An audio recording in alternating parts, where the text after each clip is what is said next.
Yo, yo, yo, Merry Christmas. Yo, yo, yo, Merry Christmas. What's good with y'all? Hopefully, y'all having a good holiday. Y'all starting it out right. Who opened some presents yet? If y'all opened any presents yet, give me a thumbs up. If y'all didn't, give me a thumbs down. Now, we got to run down the Christmas starter package. How many people watched Frosty the Snowman and how many people watched Rudolph the Red-Nosed Reindeer? If y'all didn't watch Frosty the Snowman or Rudolph the Red-Nosed Reindeer, the old school ones, y'all are not doing it right. You know what I'm saying? Y'all are not doing it right. You know what I'm saying? So shout out to everybody. I hope y'all are doing good. If you guys can hear me okay, y'all know what to do. Please give me a thumbs up or a radiation emoji in the chat. If you guys cannot hear me, then give me a thumbs down or an angry face, all right? I'm going to shout out everybody that's in the building early.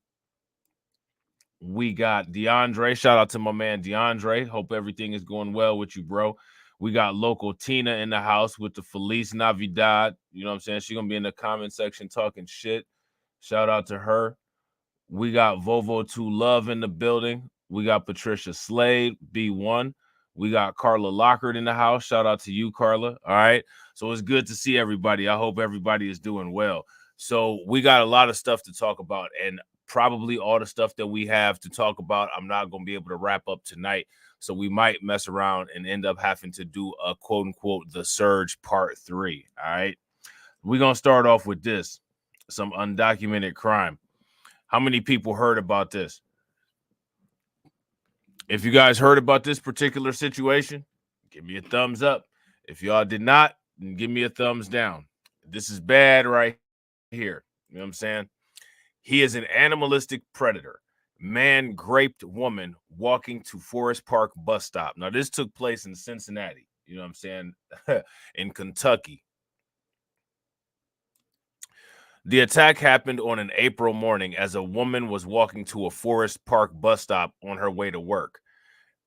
German Matthews, a 40-year-old Nicaraguan man, spotted the woman, then advanced toward her as she walked across the gas station parking lot.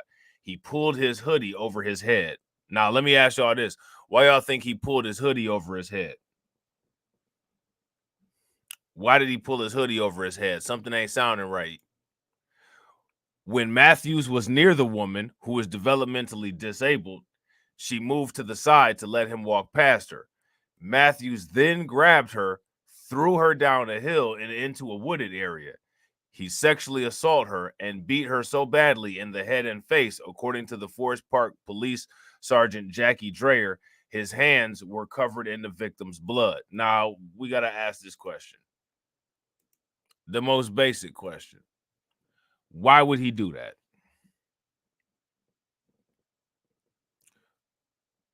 What's the reason? What's the justification? Why will homeboy do this? You know what I'm saying? A bystander saw the attack and called 911. As police rushed to where it was happening, Matthews was still on top of the woman. He tried to run away, but was arrested after a brief pursuit.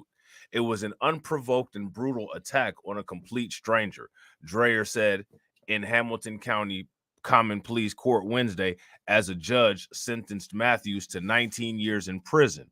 The 44-year-old woman suffered multiple facial fractures and head injuries.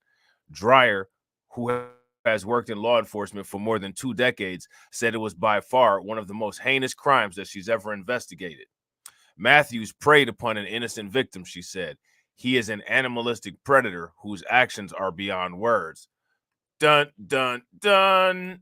Matthews was an undocumented bro. Matthews was an undocumented bro. Now, let me ask you guys this question. Do you guys think that was a coincidence? Matthews was in the U.S. illegally at the time of the April 29th attack, which happened near Winston Road and Smiley Avenue. Once he's released from prison, he is expected to be deported. Now, what would have happened had this taken place in a sanctuary city? How would this have been handled? Would they have been able to do anything if this happened in a sanctuary city? Matthews has been deported a total of 5 times, but has repeatedly returned. How does that happen? Homeboy got deported 5 times, but he repeatedly returned. He came back to the United States after being deported. His attorney, James Bogan, told Judge Allison Hathaway that Matthews grew up poor in Nicaragua. He came to this country undocumented, Bogan said, to escape poverty. Economic asylum is not a legit reason for asylum here in the United States. And that has nothing to do with what he did to this lady. But these are the type of excuses that people are making. This is one of the reasons why it's so important to vet people. Now, here goes the question. If he has it so bad, how is it that every single time this dude got deported, he was able to make it back into the United States? This situation right here, if you ask me, not so much those pictures of all of the issues going on at the border, but this situation right here is a situation that really lays out how badly the immigration screening system at the border is broken. So now here it says Bogan said that when the attack happened, Matthew was intoxicated and has no memory of it. Sometime before, he had stolen alcohol from a nearby convenience store. So he was committing a crime while he was drunk off of alcohol that he stole, according to this. You know what I'm saying? So then homeboy went on to say that he was possessed by a demon. Bogan said when he showed Matthews an officer's body cam video, which captured part of the attack, he was horrified. He feels terrible about what he did, Bogan said. Matthews told officials that he felt that he was possessed by a demon at the time. Now, let me ask you guys this question. When has saying that you were possessed by a demon ever gotten anybody off from a crime that they've committed? That's the question. Has that ever worked? Has anybody ever successfully done that? Bogan said that based on examinations of Matthews after the attack, it's likely that Matthews experienced alcohol-induced psychosis. The man who attacked the stranger is not the German not the German Matthews you see here today, Bogan told Hathaway.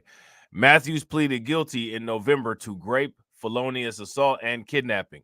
The state prison system could hold him up to 5.5 additional years, depending on his conduct while in prison. All right. So, yeah, this is an undocumented bro crime. Not good. So now what we're going to talk about is we're going to talk about the growing crisis at the border. We got a lot of German Matthews coming in at the border, and the Biden administration does not seem to want to deal with it. Yeah, I got to agree. If you guys agree with Carla, give me a thumbs up. If y'all disagree with Carla, give me a thumbs down. Homeboy came back to the United States after getting deported 5 times. He came to the United States, stole alcohol, and then committed that heinous crime. Clearly, he's going to continue to do it. Now, here's the thing, right? He said that he was possessed by a demon when he committed that crime. But my question is, were you possessed by a demon all of those times that you illegally came back into the United States? What about those times? This morning, the crisis at the border reaching a breaking point. Customs and Border Protection says it's a serious challenge to keep pace with the record surge of migrants arriving daily at the southern border. Officials in cities like El Paso, Texas, say they're feeling the crunch as some ports of entry remain shut down to help officers manage the influx. Border Patrol agents are doing everything they can to take care of the situation, but they're completely overwhelmed, and it's getting worse. Roughly 27,000 migrants are now in custody at processing facilities, with 3 consecutive days of over 12,000 migrants crossing the border. President Biden speaking on the phone with Mexico's President López Obrador about the crisis. The 2 leaders agreed that additional enforcement actions are urgently needed. Here in Eagle Pass, Texas, the wait for migrants to be processed can take hours or even days. He says the processing center is collapsed. ¿Por qué está colapsado? Too many migrants. This group tells me they have court appointments that are months, in some cases over a year away in 2025. For now, they are waiting at an overcrowded shelter. So he said So now here's my question. They have all of these wait times are just completely off the hook. And what are they gonna do in the meanwhile? How are they gonna deal with any of this? Make it make sense.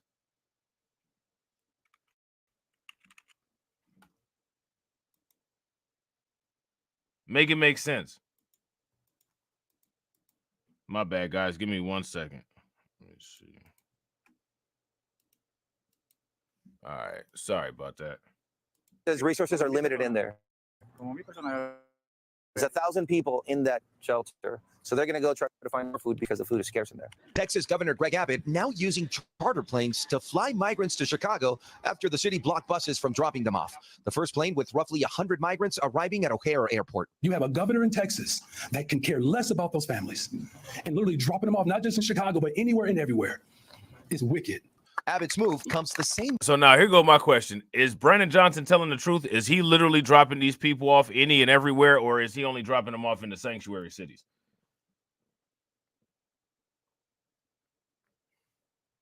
That's my question for you guys.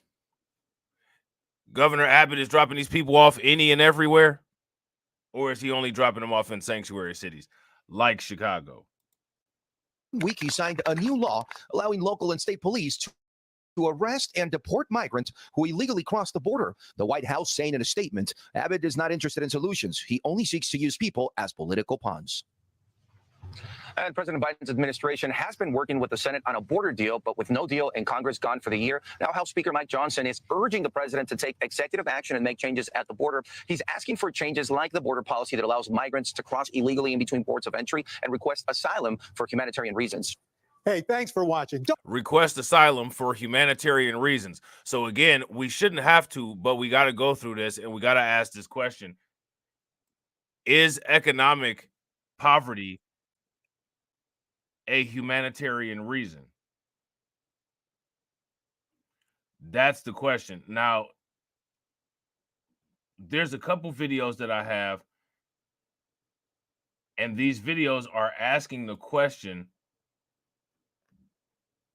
what is causing the migrant crisis? So we're gonna look at those. But what I find interesting is there's a video from Newsmax, or I'm sorry, from News Nation, and it's asking the question about the Biden administration deterring migrants. They said that the Biden administration needs to deter migrants. Now, I agree with that, right? But the thing is that all of the methods and all of the measures that are being used by the Biden administration to actually deter migrants, or I'm sorry, by other by state governments to actually deter migrants, are being stopped or slowed by the Biden administration. What Greg Abbott is doing down in Texas is a direct method to try to stop or deter migrants. Biden is then sending Border Patrol to go down there and cut the razor wire. So the question then becomes, does the Biden administration actually want to deter migrants from coming into the United States? And I think that the answer to that question is obviously and clearly no.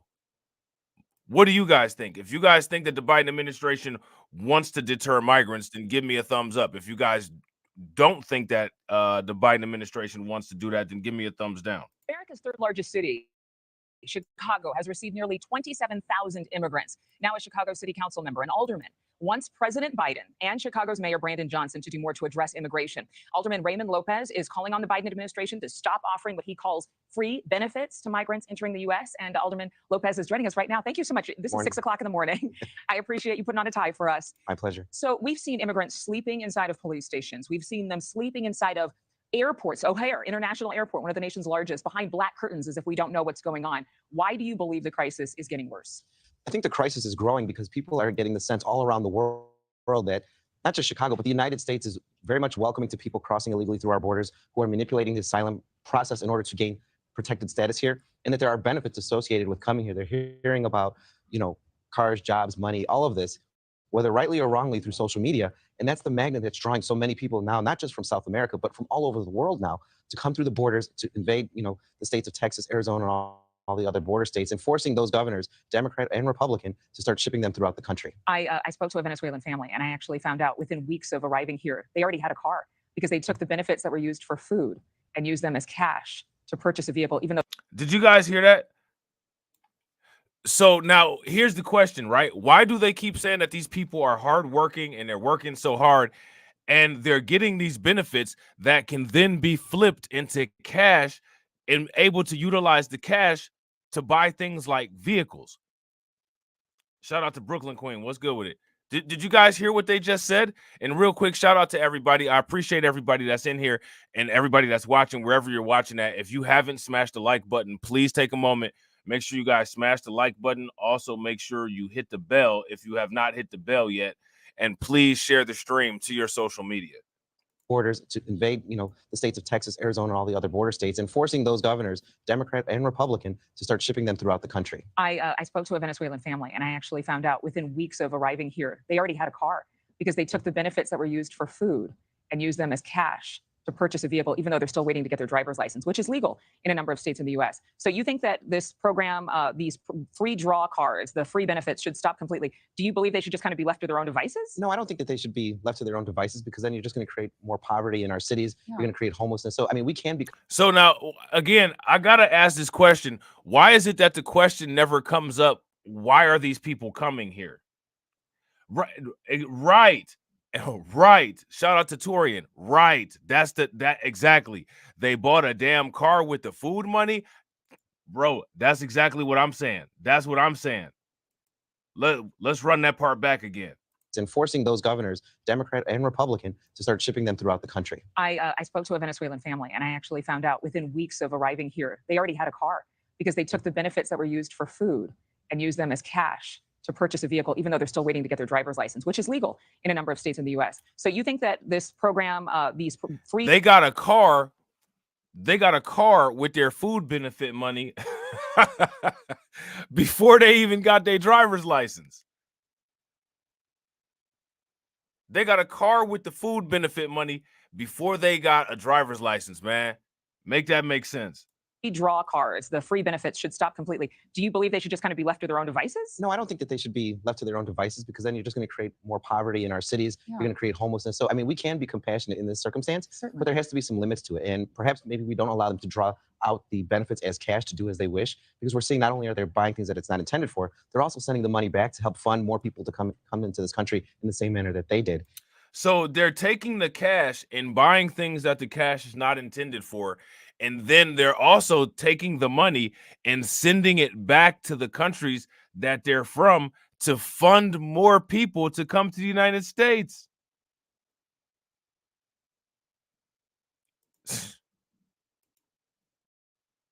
And if you want to stop this process, you have to be able to end the magnet, stop incentivizing people coming here. And most importantly, as I said, to the administration, you have to start adjudicating these asylum claims quickly, not let them linger for 10 years while we figure out who's responsible for taking care of them in that time. Yeah, we've seen reports just this week saying that there are people coming into the country now. They're processed, and then their date for asylum to examine whether they're eligible is not until 2031. Right.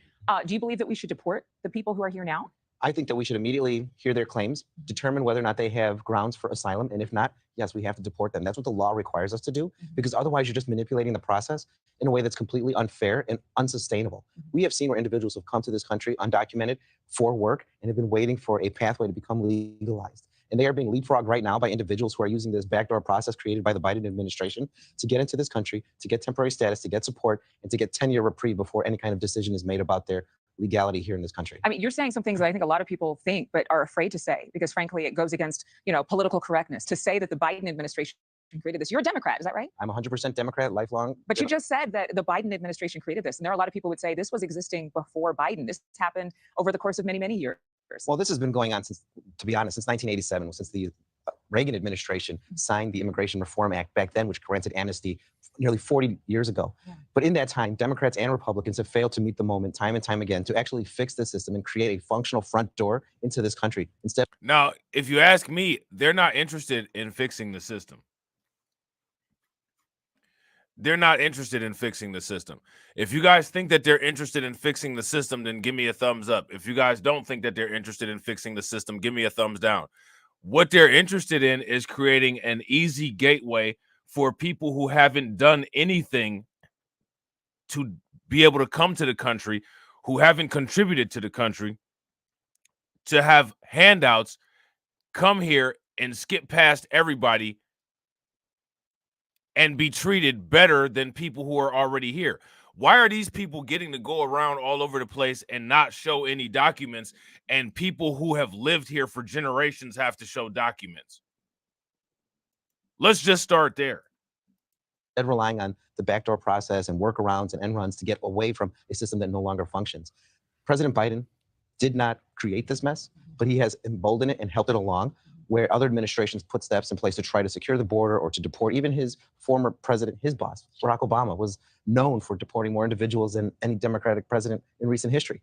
You have to hold. Now, see, that's what TD Hip Hop, TD Media Group, I should say, always talks about. That's what TD Media talks about. How Barack Obama was one of the presidents that deported the most migrants, and he's a Democrat. Hold people responsible and accountable. And this administration just is turning a blind eye in this moment. And there's no shame, Democrat to Democrat, in holding each other accountable. That's how you move forward. That's how you make progress. And it's really sad that so many of my Democratic colleagues refuse to hold us to the same standard that we would hold the people across the aisle. I'm so grateful that you would take the time to come here in person. Thank you for watching. Go to newsnationnow.com. All right, so there's that. All right, so now next, we're going to look at a video from PBS NewsHour, and this is a video that is supposed to explain why the United States immigration system is strained and unable to handle record numbers of migrants. Now, here's my question for you all. Is the immigration system actually strained? Is the immigration system actually strained, or are things going as planned? Let me know what you guys think. U.S.-Mexico border, agents are encountering a record number of migrants, more than 10,000 a day. In Eagle Pass, Texas, thousands are waiting to be processed. Just take a look at that picture. Just take a look at that picture. That's too organized for this to be an accident. If you ask me, one thing that people really should stop doing, people really need to stop buying the narrative that this is an accident. This is random. It's not. It's not random, and it's not an accident. This is very organized. The system is absolutely working. Shout out to DeAndre. If y'all agree with DeAndre, give me a thumbs up. They got everybody chilling in a single file line, organized as hell. And they're letting these people in with the train sitting right there to drop the people off. They're presenting this as if this is something that is just a surprise and we don't know why it's happening or why it's going on, but it's not. This is something that the population is behind. They just act like they're outraged by it, and it's something that both branches, the Republicans and the Democrats, both support. And these people are coming here with a mission and alliances in line. So I want to ask you guys the question: who are these people that are coming here aligned with? That's my question. Let me know what you guys think. Waiting to be processed. Border officials shut down 2 freight rail crossings there over the weekend after detecting a surge of migrants being smuggled by train. And yesterday, Texas Governor Greg Abbott sent a state plane carrying more than 120 recent immigrants to Chicago, where leaders are struggling to provide services to new arrivals. Lisa Desjardins has more on the forces overwhelming the country's immigration system and possible solutions on the table in our nation's capital. To underscore just how seriously national leaders view the latest surge at the border, President Biden spoke to Mexico's president today about the urgent need for more enforcement. And Secretary of State Antony Blinken and Homeland Security Secretary Alejandro Mayorkas will head to Mexico in the coming days. Republican House Speaker Mike Johnson is also urging the president to take executive actions to stem the tide of migration, even as senators continue negotiations on a broader deal to fix an immigration system. Now, again, we've asked this question multiple times, and we've seen the evidence of it, but this issue, as far as the migrant crisis goes, is not even being dealt with by the federal government. The federal government is doing absolutely nothing. Nothing to deal with this at all. And now we have to wait until 2024 to get this addressed. You know what I'm saying? Shout out to Ty Valentine and shout out to Black Free Thinker. What's good with y'all? Seen by many as broken or at least at its limits. To lay out how that system works and does not work, I'm joined by Doris Meisner of the Migration Policy Institute. She is a former commissioner of the Immigration and Naturalization Service. And Ruth Wasem, a senior fellow at Cleveland State University and a longtime congressional researcher on immigration. Doris, I want to start first of all with explaining the push factor. How do you see this moment right now in world migration? We're in a new global era. This is happening all over the world, that we are seeing large new flows of migrants. So now again, so the old white lady right here, she basically is validating my point of the undocumented bros movement is global. All of these people are coming from all of these places and they're all moving in on Western countries. And I got to agree with Torian. Torian says they're willingly allowing this to happen because they want it to happen. This was decades in the making. Facts. I would even go as far as to say that this was centuries in the making. And honestly, I would say that PC people laid the blueprint for it. You know what I'm saying? To be honest, you know what I'm saying? They laid the blueprint for it. That's how they came to the United States and decimated the United States and created this uncivilized barbaric world that we live in today. This uncivilized, unorganized, hate-driven, barbaric pseudo society that we live in today. You know what I'm saying? Because there is no society that we have today. Everything is failing. The financial system is failing. Constant wars. There's nothing advanced about this society that we live in today. It's one of the shortest living dynasties that there's ever been, and it's left some of the least impressions on the world. There are subcultures in the world that have left a greater impression on society than the overarching WS society of the world. This is a very low-tech society that we live in, very de-evolved. You know what I'm saying? And it's a combination of things. It's a combination of the post-pandemic, when most countries and many countries of the world have not come back as quickly as we have in the United States. It's failed states, it's corruption and violence, it is climate issues, and it is persecution and discrimination. So we've established that this is a global historic moment in migration, but help us understand the pressures and idiosyncrasies of this hemisphere, why the influx, especially at the United States. Well, where we're in a unique situation is that there are about 108 million displaced people around the world. Most of the focus of the international organizations like UNHCR are on war zones, and they're in Africa, the Middle East, in Asia. This hemisphere hasn't gotten the same attention from a lot of the international organizations, and arguably they might not have thought the situation was as severe as these other parts of the world. But we are now seeing the same phenomena as Doris has just.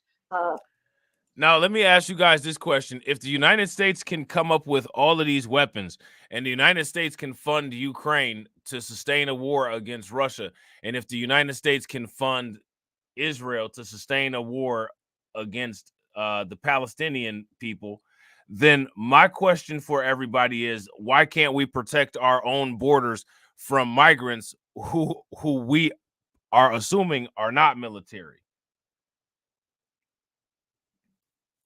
Somebody make that make sense. Discussed happening here that's happening around the world. And so we are feeling the same pressures, but it hasn't gotten the same attention beyond the United States about the pressures in this hemisphere.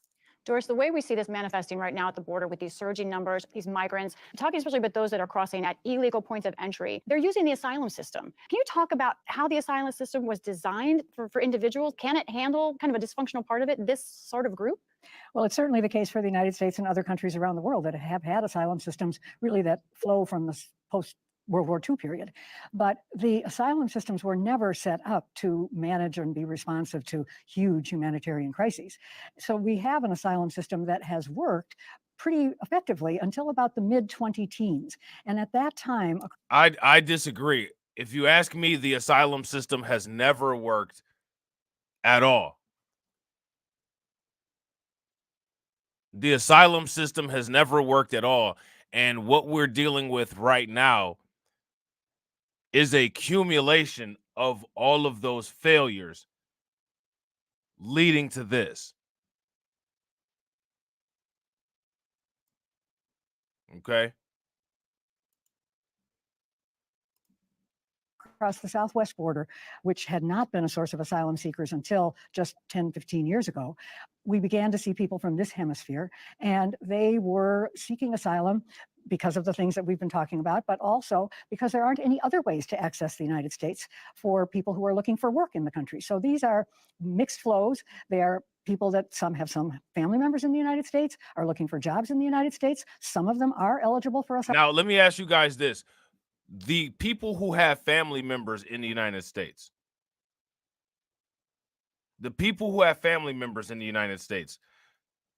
do you all think that those family members are helping?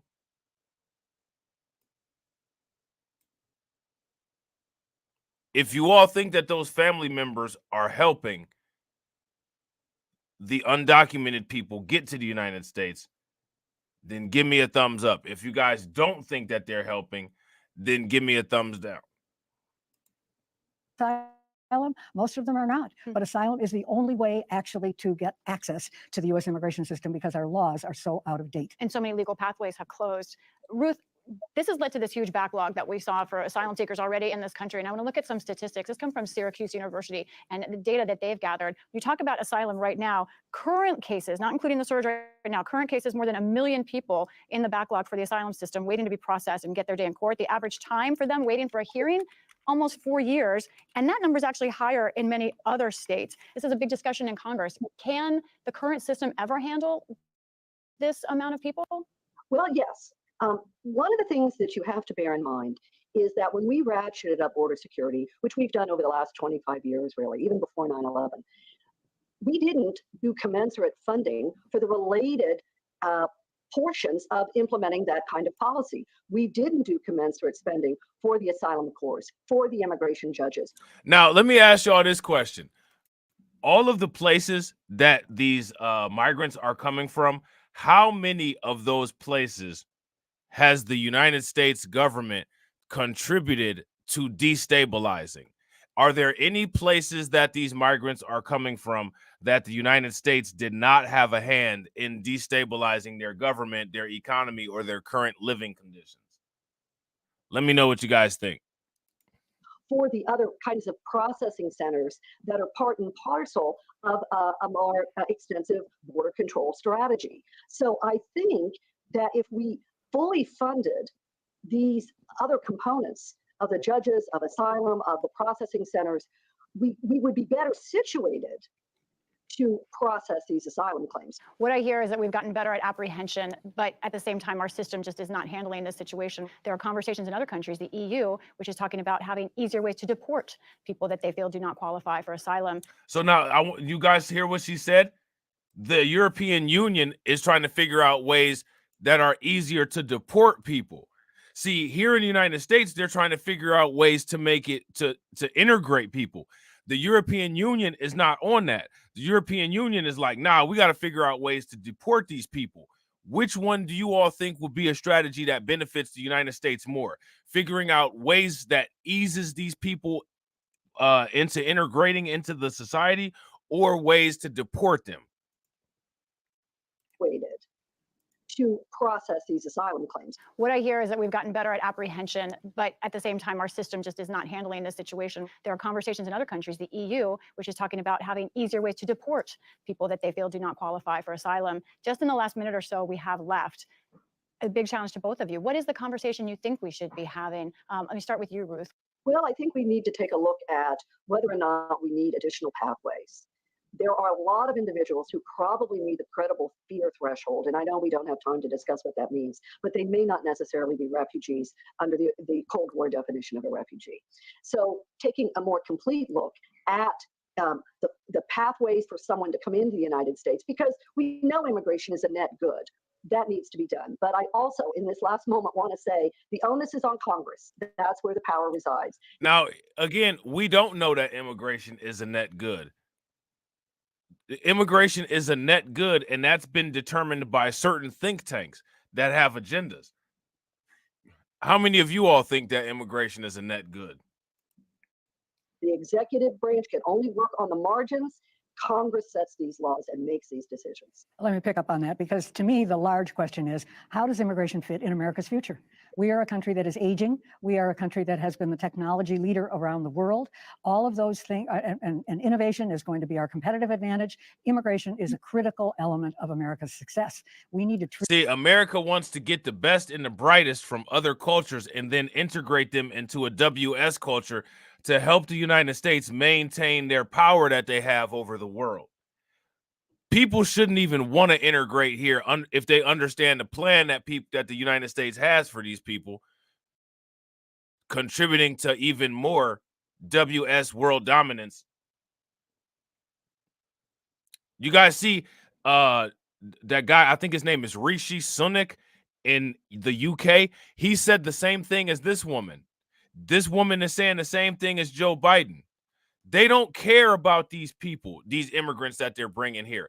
They only care about what they can do for the United States and how they can help the United States maintain their artificial competitive edge, which if the United States is able to maintain their artificial competitive edge, they'll be able to maintain WS dominance for a little time longer until more things evolve.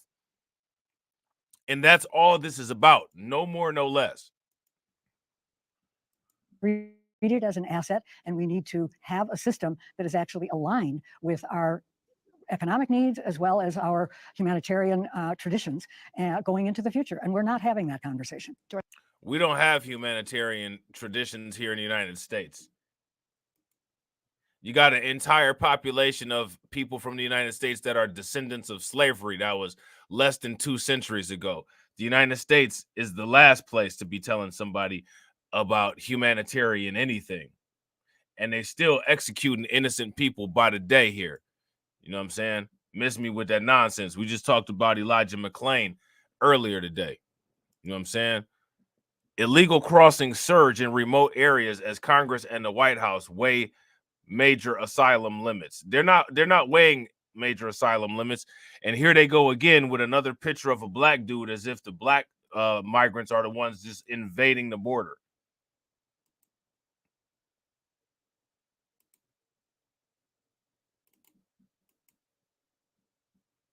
You guys remember when everybody was all outraged a couple years ago and people was crying because they were saying that Trump had families in cages? How many people remember that? They was crying about the cages. They were saying that Trump was putting people in cages. Look, more pictures of black migrants. We know that the overwhelming majority of the migrants are Venezuelan, but the mainstream media wants to placate their audiences by showing black migrants to help fester outrage. Look at these security cameras in these migrant shelters. I bet you see some wild stuff on those. So now here it says hundreds of dates are written on concrete filled columns erected along the U.S. border with Mexico to memorialize when the Border Patrol has repaired illicit openings in the would-be barriers. Yet no sooner than fixes are made, another column is sawed, torched, and chiseled for large groups of migrants to enter, usually with no agents in sight. So we got to ask the question, where are the agents at?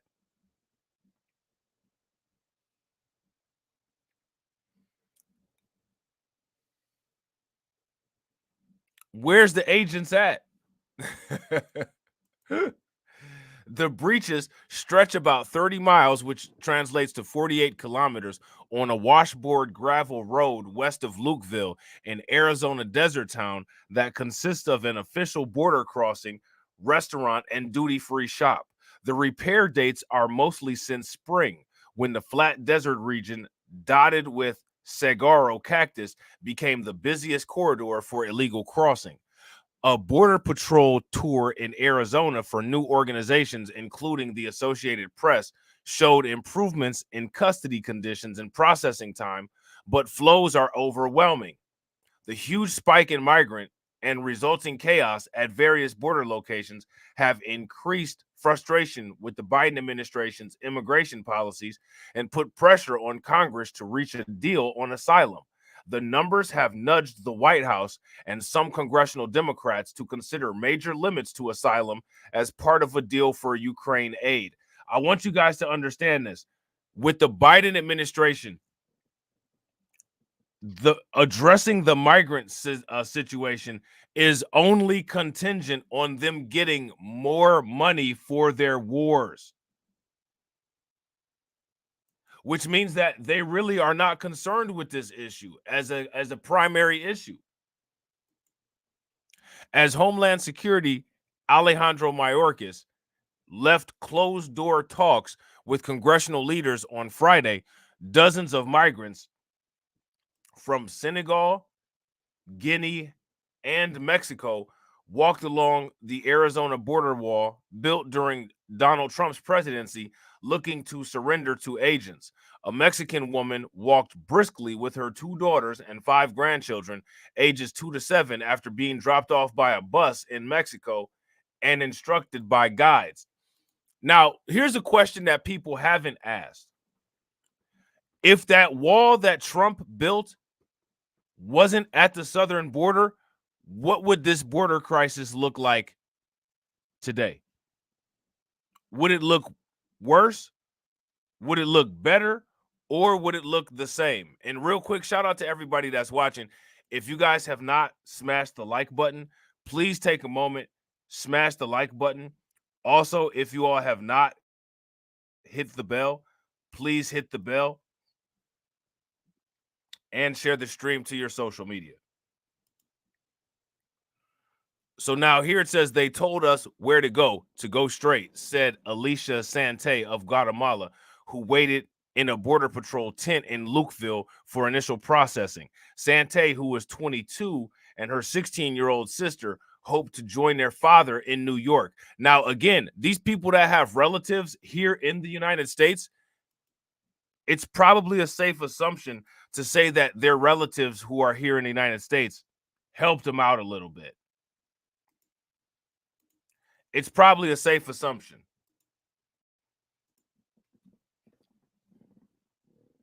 I highly doubt that they didn't help them out.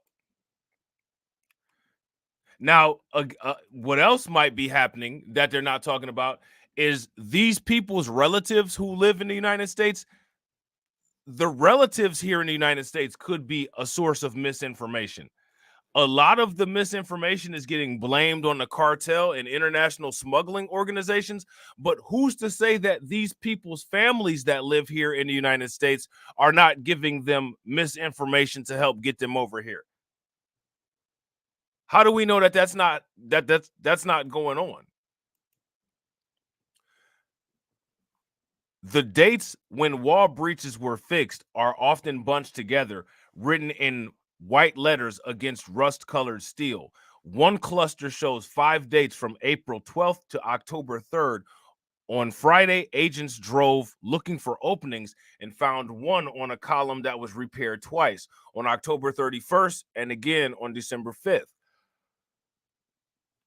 Smuggling organizations remove a few inches from the bottom of 30-foot, which is 9.1 meter steel poles, which agents say can take as little as a half hour.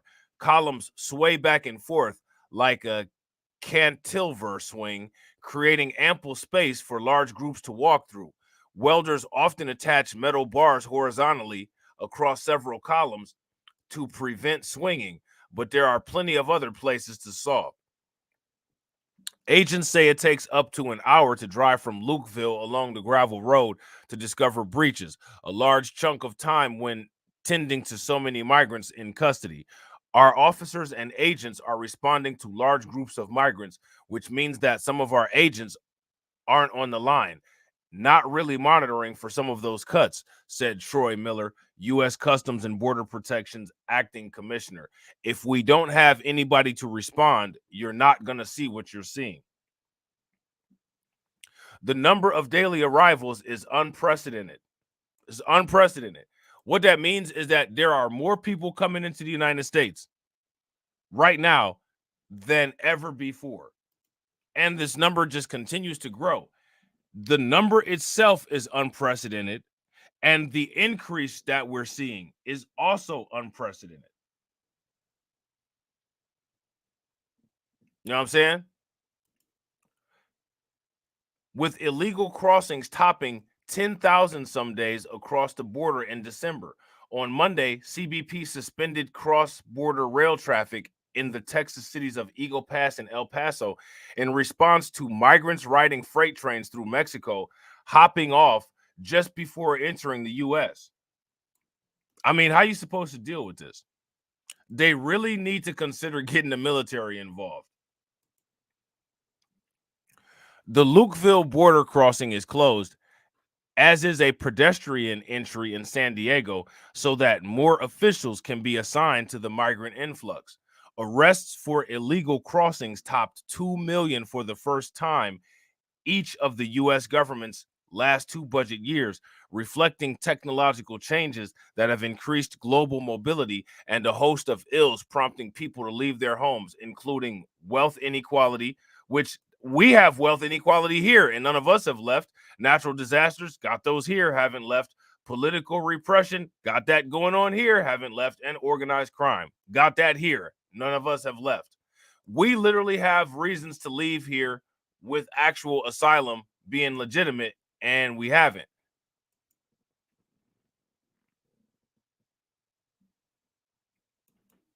Miller said solutions go well beyond CBP, which includes the Border Patrol, to other agencies whose responsibilities include long-term detention and asylum screenings.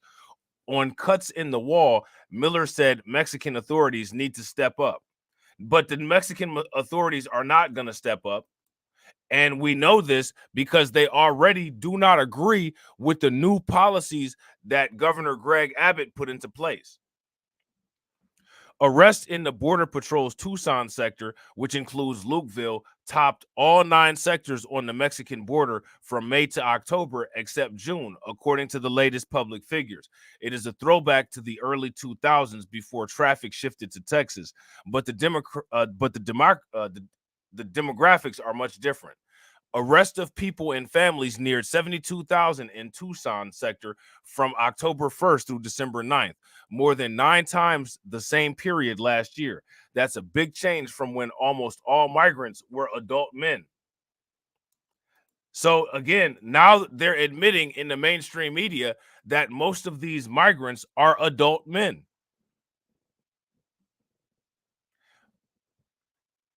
These adult male migrants can be sent back.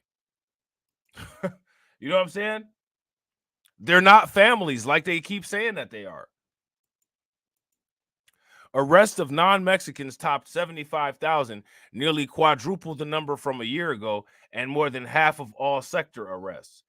Senegalese people accounted for more than 9,000 arrests in Tucson from October 1st to December 9th, while arrests of people from Guinea and India each topped 4,000. Agents have encountered migrants from about 4 dozen Eastern Hemisphere countries. Agents who pick up migrants near the wall drive them to Lukeville to have photos taken on a mobile phone that starts their processing. They drive about 45 minutes to a station in Ajo that was built to detain 100 people, but housed 325 on Friday. Some are bused to other Border Patrol sectors, but most are sent to Tucson, about 2 hours away. At a sprawl of white tents near Tucson International Airport that were built for about 1,000 people, some of the migrants are flown to the Texas border for processing. Others are released within 2 days, as mandated by a court order in the Tucson sector. CBP policy limits detention to 72 hours. Most are released with notices to appear in immigration courts, which are backlogged with more than 3 million cases. Some are detained longer by U.S. Immigration and Customs Enforcement. The tents are a far cry from 2021 in Donna, Texas, where more than 4,000 migrants, largely unaccompanied children, were held in a space designed for 250 under C-19 restrictions. So they had 4,000 migrants locked up in this place where there were supposed to be 250. And I gotta, if you guys agree with Rob from Denver, give me a thumbs up. If y'all disagree, give me a thumbs down. Rob from Denver says if they don't want to go home, we can offer them a free ticket to Ukraine. Facts. I'm sure they'll be welcomed in Ukraine. I'm sure Ukraine will find something for them to do.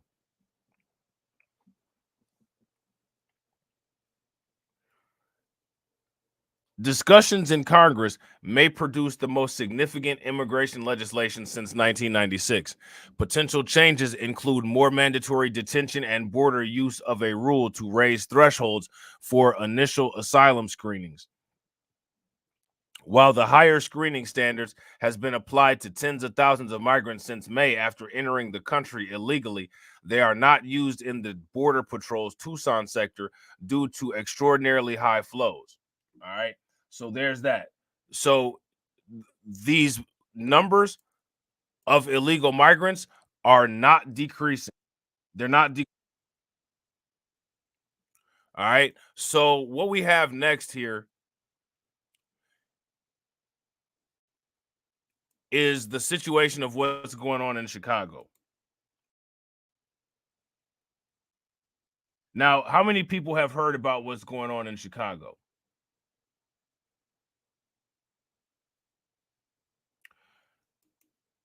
Brandon Johnson is outraged about this situation, and he's lying.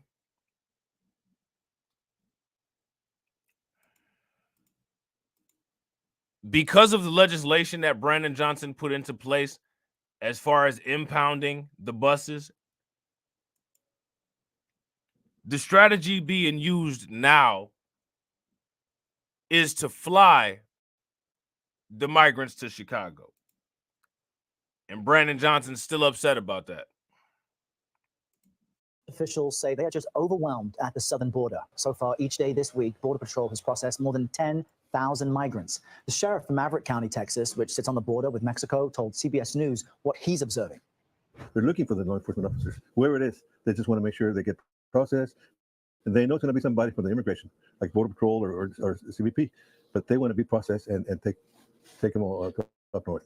Meantime, Texas Governor Greg Abbott is continuing his efforts to send migrants north to so-called sanctuary cities. A plane with over 120 migrants flew to Chicago Tuesday under his direction. The White House responded to the move, saying in part, quote, Governor Abbott leaves migrants on the side of the road in the dead of winter, installs razor wire, making it more dangerous for Border Patrol to do their jobs, and promotes extreme laws that will make communities in Texas less safe. Governor Abbott is not interested in solutions. He only seeks to use people as political pawns. Now, this comes as the conditions facing migrants flown up from the southern border are being met with increased scrutiny. You're seeing an image of a 5-year-old boy who is living Now, here's the thing, right? What about the conditions that the migrants are putting themselves through by coming to the United States, using the means that they're using? Now, if you ask me, this young man right here, this unfortunate young man that passed away as a result of the conditions in the shelters, his parents are fully to blame for that.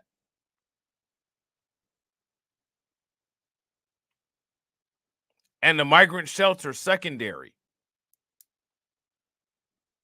Would you guys agree? in a Chicago shelter and died. For more on this, bringing now CBS News Chicago reporter Sabrina Franza. Sabrina, and I want to begin with what happened to the 5-year-old migrant boy. Who exactly is facing blame for his death, and what's being done in response? Well, to start, that 5-year-old little boy's name is Giancarlos Martinez Rivera.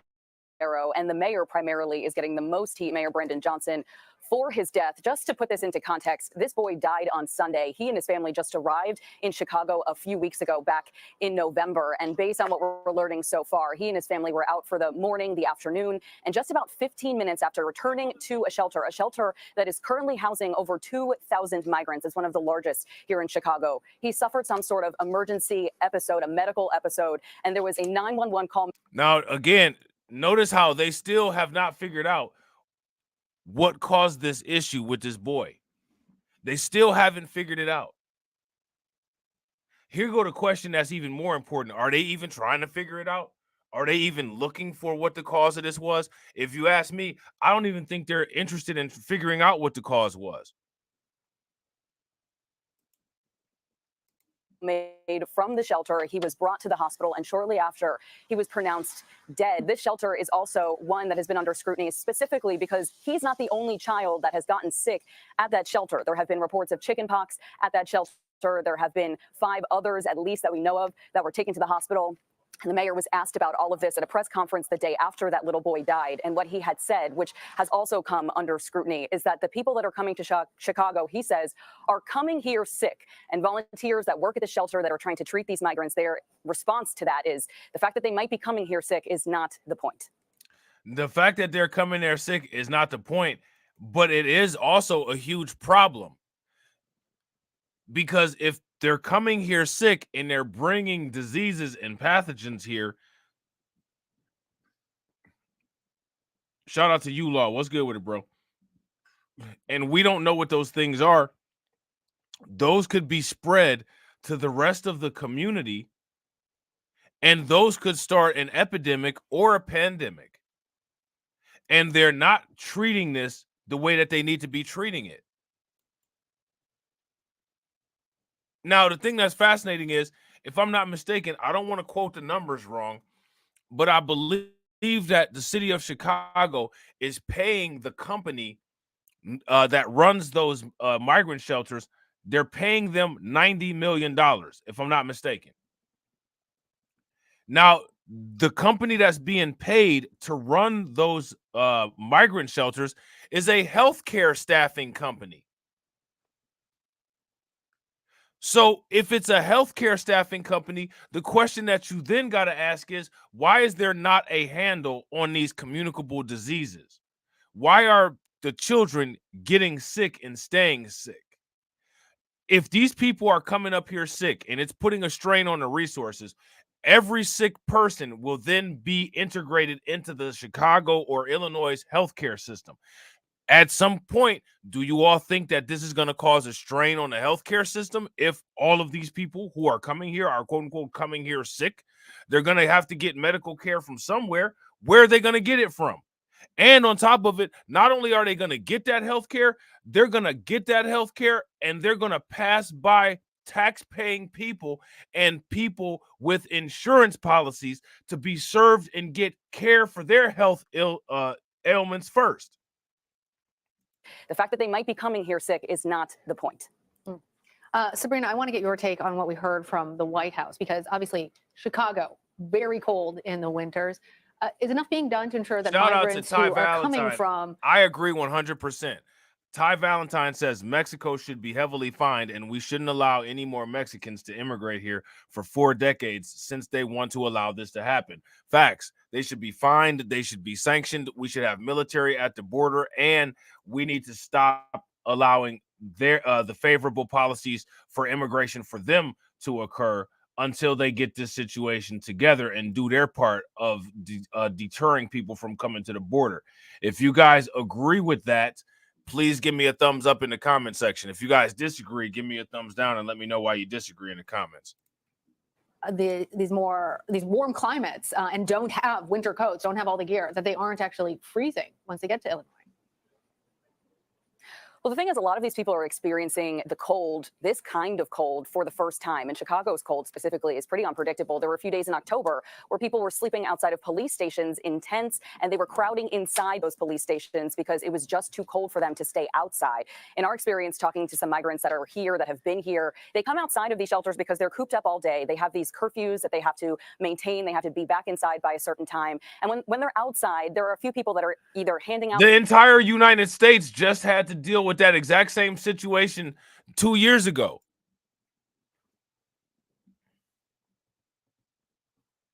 The entire United States had to deal with the exact same situation of being cooped up, locked up, curfews, and being able to come in and come out at a certain time. And we didn't go nowhere.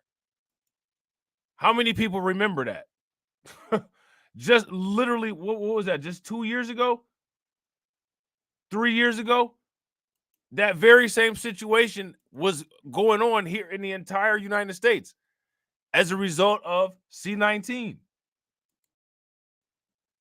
All day. They have these curfews that they have to maintain. They have to be back inside by a certain time. And when they're outside, there are a few people that are either handing out food. We had the same situation here. Like, again, they're making up all of these excuses for these people and not dealing with the fact that these people are breaking the law, and the United States system is not handled to deal with these people breaking the law. That have been here, they come outside of these shelters because they're cooped up all day. They have these curfews that they have to maintain. They have to be back inside by a certain time. And when they're outside, there are a few people that are either handing out food, handing out coats. But when people come out and we speak to them, they're wearing flip-flops. They're wearing short sleeve shirts and shorts. And when they arrive, it is a little bit difficult for the city of Chicago to keep track of them, specifically because the landing zones that they have designated as places to be dropping off migrants, some of these buses are not abiding by those landing zones. So they've actually started to impound some of the buses that are dropping people off in the middle of. Shout out to Black Spider. Do y'all see what Black Spider said? Black Spider said what they are saying to the public is it is none of your business how the child died. Cover up. And that's how you know that there is absolutely something shady about that, because it is everybody's business how that child died. It's absolutely everybody's business how the child died.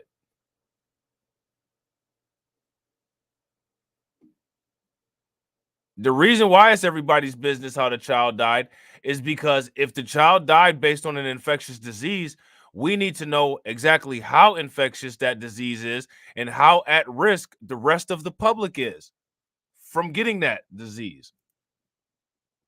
A random street where these people have no idea where to go, where the resources are, and what to do next. And these are the buses that were hired by Governor Abbott to bring the migrants to Chicago. Is that right?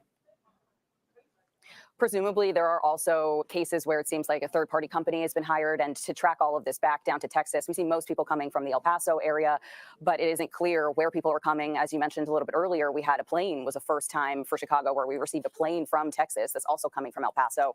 And the people driving or flying that plane are still at large. The city doesn't know who they are, who hired them, and what they're doing, what they're going to do next. Now, let me ask you guys this. Do you all think that China and Russia and all of these other places are watching how unorganized this is and how the United States is having such a difficult time handling this? Shout out to U-Law. U-Law says, sounds like this needs to be on the C-19 channel. I know, right? You see how all this stuff crosses over. I got some new content coming for the C-19 channel too, bro. I know that's your favorite channel. I got some stuff coming for you over there, bro. So stay tuned. You know what I'm saying? So Sabrina, all of this is a very confusing situation here. Because of the complications that you've just outlined, it sounds like officials in Chicago may not have the resources for these incoming migrants. What are they saying about their ability to handle this at this time of year? It's frustrating because the city is dealing with revenue streams from their own city, taxpayer dollars. The state is also funding a portion of this mission, but really they're relying on the federal government to come through to supply the majority of what they need to get through this next year. So again, she's reiterating this point. This is one of the reasons why all of these Democrat mayors and governors are so disgruntled, because they feel that the federal government needs to be coming through for them with funding. And what we're seeing is that, for the most part, the Biden administration is ignoring everybody. Yeah, oh yeah, they are. They are. Shout out to Carla. Have you guys heard about that? The cases of the cocoa are starting to flare up again. Facts. Facts. I got some content coming for y'all about that. There are a lot of vendors that the city has hired, and the one that specifically was working in the shelter, the one where the 5-year-old boy was living before he passed away, they received almost $100 million from the city in just the last 12 months. The budget for the migrant crisis. Y'all hear that? How many of y'all heard that? This is what I was talking about. So I underestimated the amount of money that the migrant shelter was getting. I thought it was 90 million. This news anchor here, Sabrina Franza, she says that it was over 100 million. And again, remember, these companies that are running these migrant shelters in Chicago, they're a healthcare company. Taxpayer dollars. The state is also funding. Listen to this. Hold on. We're going to run it back a little bit more. Okay, right there. This time of year. It's frustrating because the city is dealing with revenue streams from their own city, taxpayer dollars. The state is also funding a portion of this mission, but really they're relying on the federal government to come through to supply the majority of what they need to get through this next year. There are a lot of vendors that the city has hired, and the one that specifically was working in the shelter, the one where the 5-year-old boy was living before he passed away, they've received almost $100 million from the city in just the last 12 months. The budget for the migrant crisis that the city allocated is... There you go. There you go. So again, this is accurate information. Accurate information that's coming from the undocumented bros. Accurate information that's coming from Undocumented, the channel. This is what I'm talking about. This is a company that's managing these shelters, that is a healthcare-based company that's gotten paid, according to this news station here, CBS Chicago, over $100 million. They should be managing not only the migrants, but they should be managing the sanitation and making it so that diseases are not being spread. Now, if you guys watch some of the reports, they've said that there's chickenpox and scabies running rampant at these migrant shelters. Shout out to ULaw. If you guys agree with ULaw, give me a thumbs up. If y'all disagree, give me a thumbs down.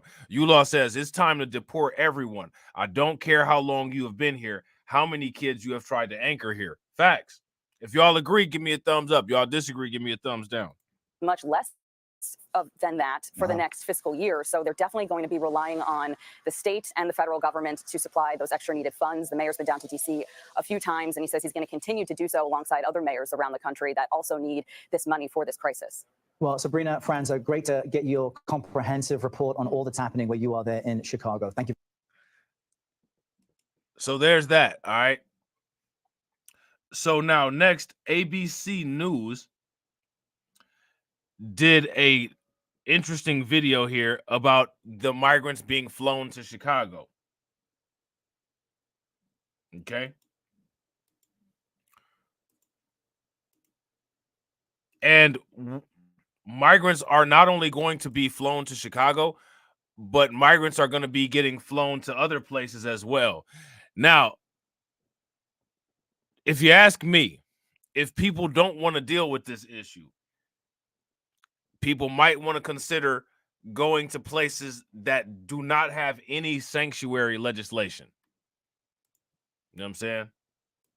So somebody may need to create a graphic or a map where it shows places that do versus don't have sanctuary legislation. And the more people that leave those areas, as people are becoming upset and frustrated about the sanctuary legislation, those places will have less tax dollars available. And with less tax dollars available, they won't even be able to provide any of what they're providing for the migrants. So the problems will then somewhat start to solve themselves. You know what I'm saying? It's just about people's willingness to say, we're not going to deal with this anymore. You know what I'm saying? And real quick, shout out to everybody that's watching. We got 32 people watching and we got 32 likes. If everybody could take a moment, smash that like button and get us to 50, that would be great. But we begin with our big story. Texas Republican Governor Greg Abbott sending migrants by the plane load to Chicago. The first flights arrived yesterday carrying more than 100 people. Abbott says the flights will continue and blames the situation at the southern border on President Biden. The administration says Abbott. Now, I hate to say this, right? But this is just, you know, this is just what I'm seeing as a content creator. I can't stand when these videos start out, and for one, they have horrible music, right? Because that was a horrible intro. That intro was straight garbage. You know what I'm saying?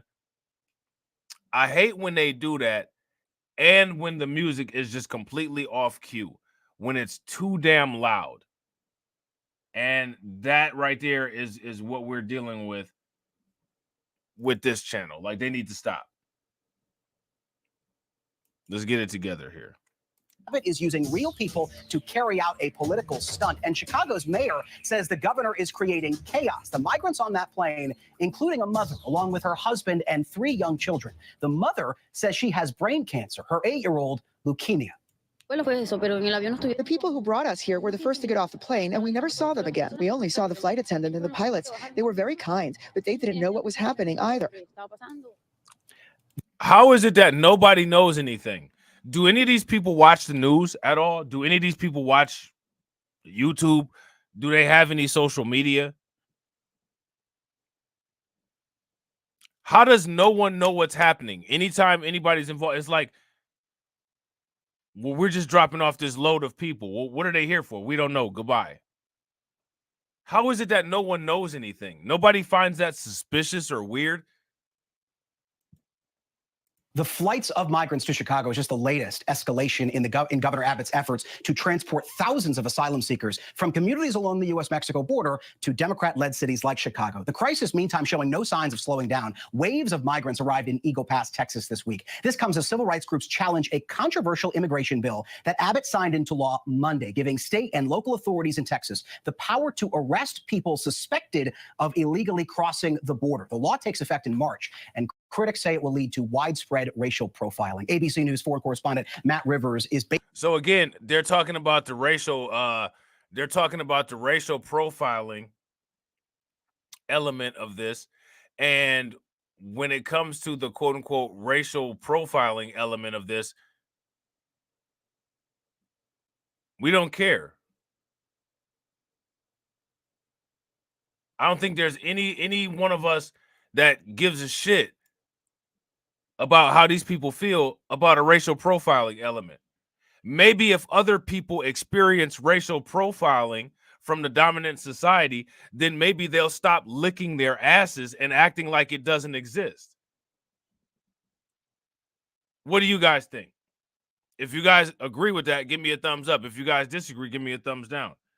Based in Mexico City and joins me now in New York. Matt, you again are based in Mexico City. You have covered the border for us for quite some time, spent a lot of time down there. So first and foremost, I just want to ask you, what is the situation like down there right now? Well, I mean, it's unprecedented. And that's saying something, because what we've seen at the border over the last, let's say, 3 years has really been large numbers of migrants coming. But the sustained trend, the sustained day after day after day of thousands of migrants being encountered up and down the southwest border, it's unprecedented. I mean, there's really no other way to describe it. And what you're seeing in places like Eagle Pass, Texas, this is a tiny little sleepy town in the southern part of Texas, and it is being overwhelmed by the amount of migrants that we're seeing there. So wherever you fall on the political issue in all of this, what I can tell you is that the amount of people arriving to the border right now is something we've never seen before.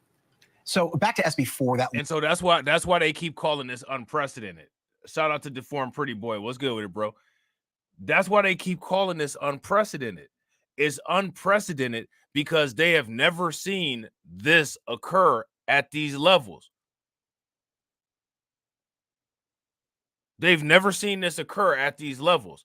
But at the same time, one thing that I've never seen is I've never seen the United States just decide to not respond to some shit at these levels. You know what I'm saying? The United States ought to be ashamed of themselves how they just sitting here and letting this happen. because that's exactly what's going on. They're sitting here watching the situation. They're being reactive and not proactive, and they're literally just watching the southern border getting torn apart. Let me ask you guys this. Where in the world would you say that anyone respects our borders? Where does anyone respect the boundaries of the United States? Do people respect the boundaries of the United States worldwide? Law just signed by Governor Greg Abbott. Traditionally, only the federal government, as you and I have covered for a long time, enforces immigration law. Now, police in Texas would be allowed to make arrests and even carry out some form of deportation. What kind of reaction have you heard from communities along the border there? And does Texas really have the manpower and the infrastructure to pull something like that? Happy holidays to you too, Deformed Pretty Boy. No doubt, bro. You've been around for a long ass time, bro. We appreciate you, man. At all. Yeah, so I'll take the first part of the question first there, Jay. I mean, listen to what Mexico's saying first and foremost, because that's the country that these people would be deported back to. Mexico is saying, well, why is it our problem to solve U.S. immigration policies? They think that this U.S. law is illegal against U.S. constitutional law, against Mexican law, against international law, and against any sort of decent moral code with which you should be treating migrants. So that's what you're hearing along the border there. But then you just talk about the practicalities of this law. So what exactly is going to happen? You're going to get a law enforcement officer, let's say in North Texas, that's going to send a migrant all the way down to South Texas. We all know how big Texas is. So who's going to pay for all of that? Who's going to transport the migrant south? And then when you get the migrant south and you want to enact those deportation proceedings, well, the way that happens now is that Mexican authorities receive migrants as they cross back over these land bridges. What if Mexican officials say, you know what? We're not going to do that. We're not going to accept these migrants. We're going to not let... Hey, y'all see how they running this dude back? Why can't they do everybody like that? Why can't they do everybody like that? That's what they need to do. Why they only just doing one of them like that? Get them all out of here like that. Idiots! I'm surrounded by incompetent idiots!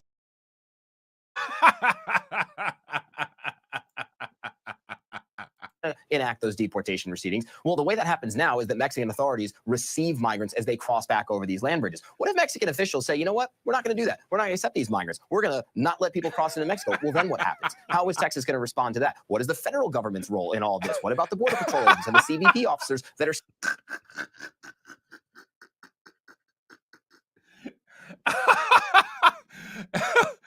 Man, they get his ass up out of there. That right there, that's what you call live action getting somebody up out of there. They literally are getting him up out of the paint. They carrying him like they about to throw him on a surgery table or something like that. Why can't they get everybody up out of there like that?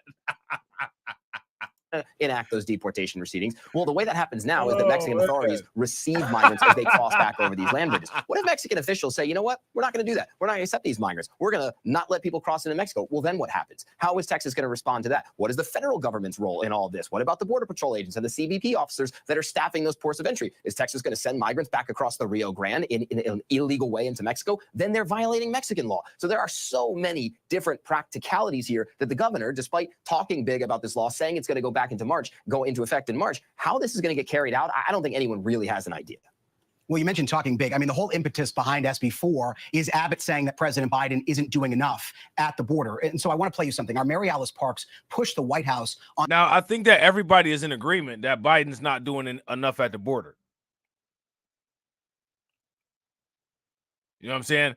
If you guys agree that Biden is not doing enough at the border, give me a thumbs up. If you guys disagree, give me a thumbs down.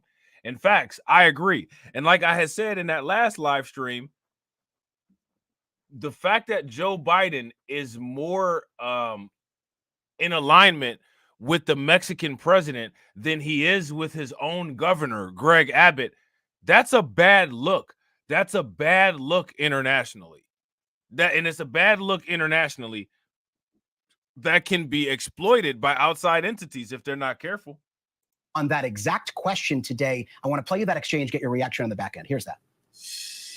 Can you point to one thing the White House is doing right now that is making an impact on the border, is making an impact with this current surge? Well, one of the things that obviously it's a big part of the supplemental request. We're seeing record levels of people, more people on the move in this hemisphere than been the case since World War II. There's a lot of factors, and part of that is. Hey, this dude look like the White House Joe Pesci, don't he?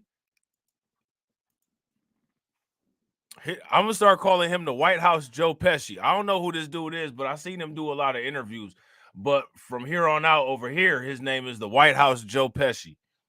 Is making an impact on the border, is making an impact with this current surge? Well, one of the things that obviously it's a big part of the supplemental request. We're seeing record levels of people. More people are on the move in this hemisphere than that's been the case since World War II. There's a lot of factors, and part of that is, of course, dealing with instability, political and domestic instability in the region. Okay, Matt, your take on that, particularly his notion of a lot of people on the move in the hemisphere and that notion of domestic instability. Yeah, I mean, there's no question about that. I mean, in each one of these countries that people are coming from has its own set of problems. So if you're looking at political persecution in Nicaragua, if you're looking at the crazy inflation rates that we're seeing in Argentina forcing people to flee, if you're looking at the increasing gang violence in Ecuador, if you're looking at economic problems in a place like Guatemala or Mexico. The economic reasons are not asylum qualifiers. How many times do people have to say this? How many times do people have to say this? I want you guys to see what the mainstream media is doing. The mainstream media is literally repeating the same nonsense to try to get people to change how they feel about this, despite the fact that what they're saying is not accurate information. Economic hardship is not an asylum qualifier for the 9 millionth time. Each one of these countries has its own issues that is forcing people to head north. And that's just some of the issues that are sending people north. But this is all happening at the same time, Jay. So that is a trend that, John Kirby there is right when he says that there's a lot of movement going on, unprecedented amounts in this hemisphere. And one more thing for you while I have you. Something that's taking up a lot of my time as someone who doesn't typically sit in this chair and covers Capitol Hill is that Republicans and Democrats are still there trying to hash out a deal on immigration reform. While those talks play out, what have you heard from migrants, from Border Patrol, from advocacy groups, anybody that you've talked to in your reporting about what they would want to be included in those talks? Everybody, the one thing that everybody can agree on is that this is very much a issue that needs funding. Whatever you want the funding for, whether it's more enforcement, whether it's more humanitarian need, whether it's more shelter, whether it's more processing and asylum processing capability, everybody agrees that what is happening at the border now needs more funding, and everyone can agree that what is happening right now at the border is a crisis in some way, shape, or form. How you want to deal with it can depend on where you fall in the political sense of things, but when you look at what's happening at the border, it's not good for migrants, it's not good for Border Patrol officials, it's not good for the governor of Texas, it's not good for the president of the United States. Everybody agrees that things need to change, and the best way you can do that is by acknowledging this is a problem and by funding it. Yeah, Matt Rivers, so great to unpack all of this with you. So useful. Thank you, sir, for your time. I want to bring in now our big story panel, turn to them with all of this. Joining us today is ABC News contributor and Sirius XM radio host Mike Muse, ABC News contributor and former Republican congressman from New York, John Katko, ABC News contributor and former Clinton 2016 presidential campaign aide, Amanda Renteria, and ABC News contributor and op-ed columnist for the LA Times, LZ Granderson. Everybody's in. Thank you for your time. John, I turn to you first here. These immigration reform talks playing out in the Senate that you heard Matt and I just talk about a little bit. Is there anything that Republicans and Democrats could agree on in the Senate, assuming that they do, that could pass in the Republican-controlled House with some of your former colleagues there, some of whom are hardliners on this issue? Well, if you listen to the hardliners, nothing's going to get done. If you listen to hardliners on the left or the right, nothing will get done. You need a bill that's going to upset both the far left and the far right. And that's where the sweet spot to get this thing done, because we need aid to Israel, we need aid to Ukraine, and we need to secure the border. But one thing Matt didn't talk about. I don't understand why we need to fund those wars. I don't understand what the funding of these wars and the border should be separate issues that should not be contingent on each other. There should never be an ultimatum. Well, we're going to give this money to this other country, and we're not going to look at what's going on here in America. What's going on in America should always be first. And what's going on in other countries should always be a contingency.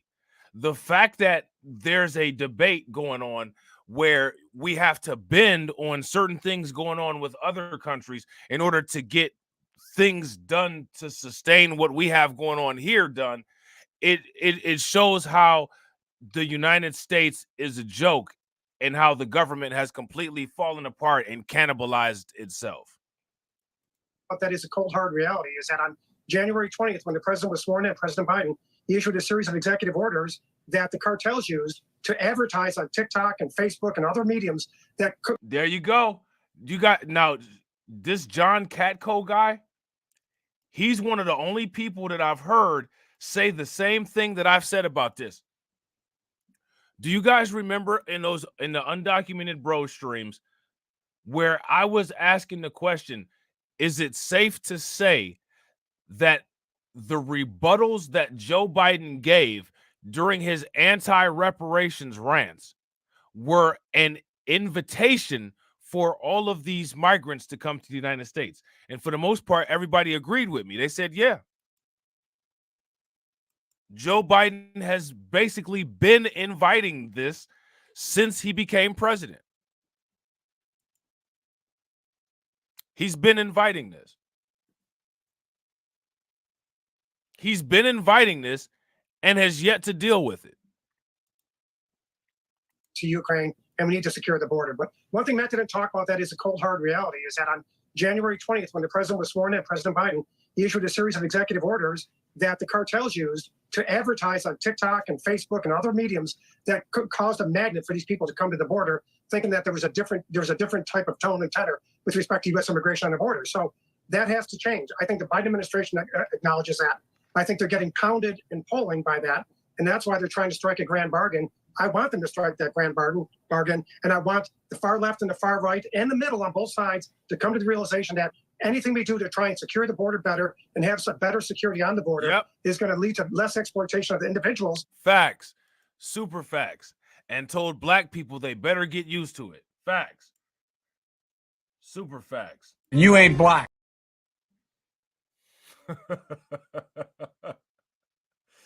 Oh, that dude is a clown. You know what I'm saying? Yeah, Joe Biden definitely advertised this and he caused it. Shout out to Black Free Thinker. Black Free Thinker said Katko's a central New York Republican. So I'm not surprised that he would bring a bit of sanity to the discussion on this topic. Yeah, facts. I agree. Coming across and will lead to more secure border. And I think that's a good thing. And we need to get to that point. We're not there. People got to put down their swords for once and get this thing done. Yeah, we should add here, as John just mentioned, that Republicans on Capitol Hill said there will be no aid for Ukraine or for Israel without some kind of a deal in immigration policy. But Amanda, President Biden is facing a tight spot here, too. He said he's open to... Why are things going on in other countries holding up our government and holding up things that we need done here? Why is messiness that's going on in the Middle East and messiness that's going on in Ukraine, why is that slowing down things that we pay taxes for that we have to deal with over here? Why is their foreign business affecting what we got going on and what we're paying taxes for here in our country?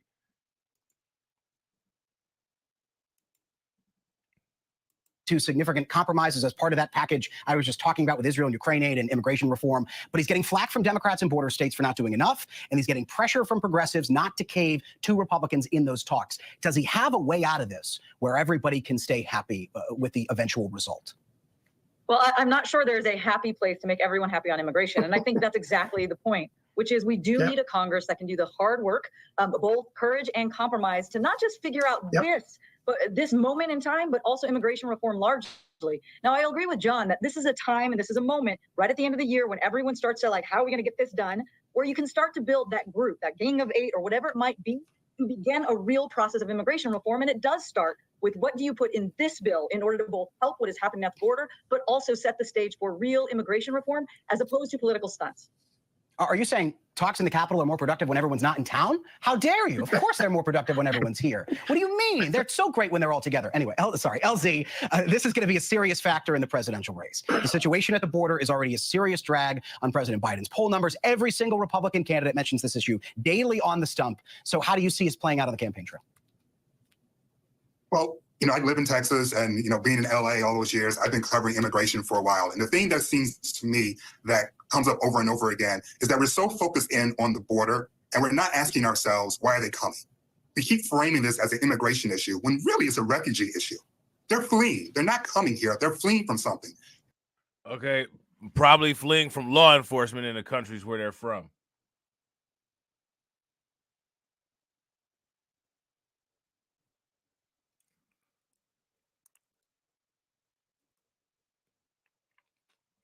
Let me ask you guys this question.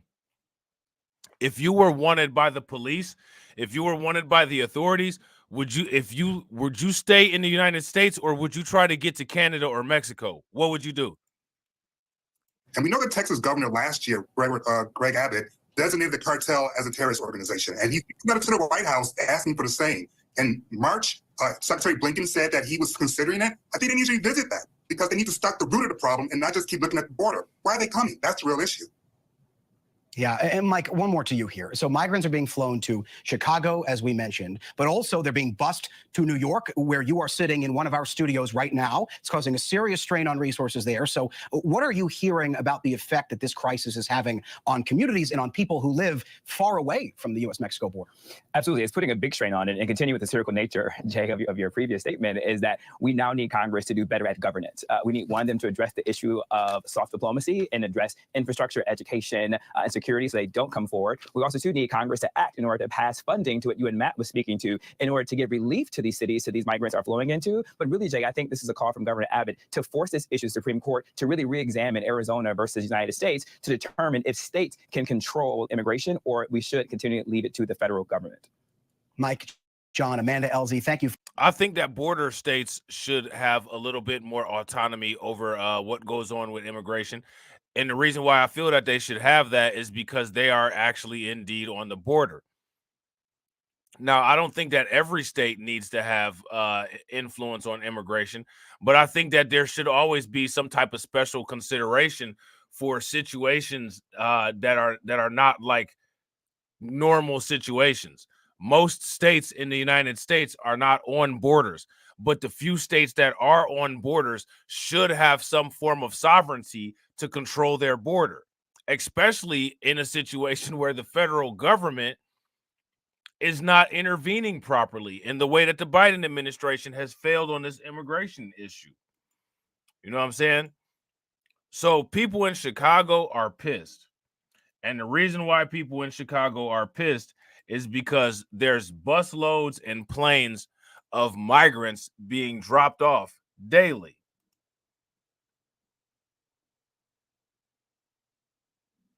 They're not liking that. Joining me now is Pastor Corey Brooks, CEO of Project Hood. Pastor Brooks, how utterly demoralizing it must be for these residents. What's going on? Is he a reflection of the way others are feeling? Well, he seems to be a reflection of what others are feeling. You know, Chicago is a microcosm of what's going on all across the country. We've been made a sanctuary city, and you know, man, I didn't see an old boy right here. What's going on? What's going on with old boy? He got this shirt on that looked like a couple cans of paint exploded by him, like somebody was using him for target practice at a paintball range. He big mad. I wish I had this. This is a city council meeting, December 14th. I don't have the footage for this. If anybody's got this actual city council meeting in its entirety, if y'all can get it to me either in the Discord, Twitter, or whatever, I'd appreciate it. typically the citizens would have something to say about that. But here in Chicago, we're not able to practice a true democracy by saying if we want to be a sanctuary city or not. And as a consequence, they're being flooded into our neighborhoods, and lots of funds are being invested into individuals who are not American citizens. And for a lot of people, that seems to be a major problem. Yeah, speaking of that, here's another Chicago woman who spoke out at the city council meeting. Watch. I'm not for the sanctuary city. And the reason why I'm not for the sanctuary city is because people have waited years to come in here legally. Man, shout out. He looked like he was on code, bro. Shout out to Rob from Denver. Rob from Denver said OG Paintball Pro was on code. TD covered it, I think. I'm going to have to go back. I hope I didn't miss one of TD's live stream. I'm going to have to go back and check and see if I missed that or not. I didn't see that, but I'm going to have to look. Not just transported on these buses, dropped off in our neighborhoods. Rays of crime, almost got hit several times just making it down here today. And this is ludicrous. Wow, Pastor Brooks, that really resonates with me. My mother is an immigrant, a legal immigrant to this country. Not only did she go through the proper process, but back when she became a legal citizen, the FBI went and talked to her family back in her home country. I mean, that's how much security we had back then compared to now, where they're being vetted within a... Like, here's the issue. Like, some of us aren't immigrants. Like, when is that ever going to get addressed? And these people, like this woman right here, they're immigrants, come to the United States and try to get in the good graces of the dominant society by shitting on those of us who are not immigrants, which is one of the reasons why we need to start busing back. 24-hour period. I know that for myself because I went down to the border and spoke to people who are doing some of the vetting. And then they get on an airplane and they come to your city. And where's the compassion for the residents in Chicago? Yeah, you know, most Black people have no problem with legal immigration. We're welcome. I know that this lady on Fox News is not asking about anybody having compassion for Chicago. Did y'all hear this hypocritical Mayo speak? Where's the compassion for the people in Chicago? Ask your coworkers, bitch. Seriously?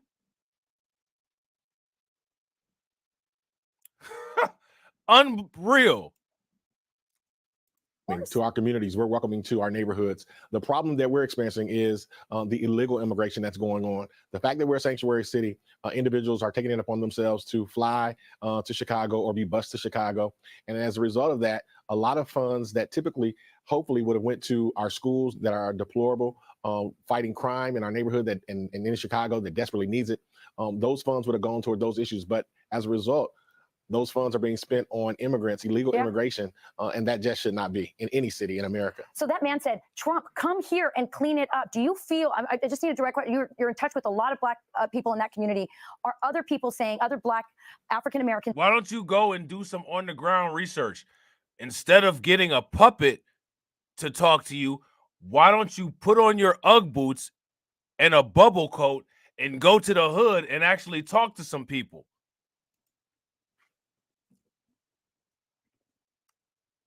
Shout out to Cameron Jones. What's good with it, bro? These bootlicks like this dude that they got on here need to stop cooperating with these news agencies. Start talking to us or forcing these people to come out of the comfort of their office and go into the hood.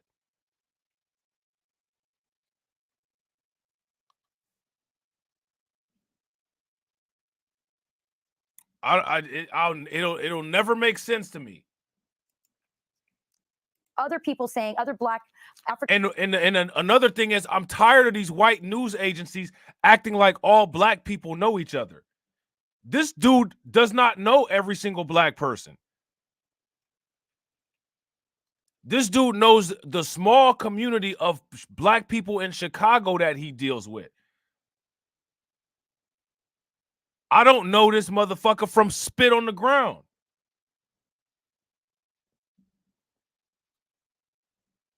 Where do you see them do this with other groups of people? They bring some white people up somewhere and ask them, well, is this how most white people feel? How the hell would a white person know if that's how other white people feel? This shit is crazy. And the fact that this dude is an old idiot answering this question says even more.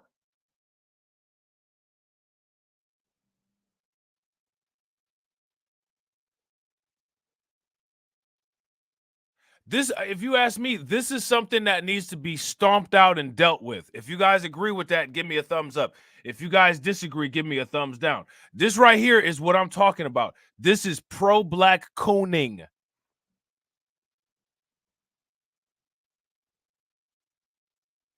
This is pro-Black cooning. How many koofy coons have you guys seen on the run lately? Get the hell out of here with this bullshit. You can talk about your congregation, homeboy. We're all not your congregation. He need to get ran down on. And so do she. African Americans, are they saying, Trump, come here and clean it up? Do they want Trump over Biden? Are they blaming, are they giving the right people the responsibility for what's happened at our border and what's now happening to your city? How do you know who the right people is? This is everybody's fault, including you.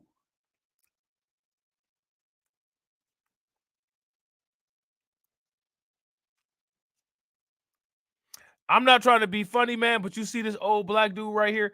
This old Black dude right here is one of them type of people that'll drive 55 minutes on the other side of town to go buy some shit at a grocery store because they got more white cashiers.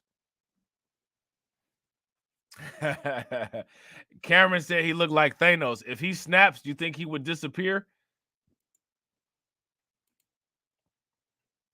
What kind of shit is that?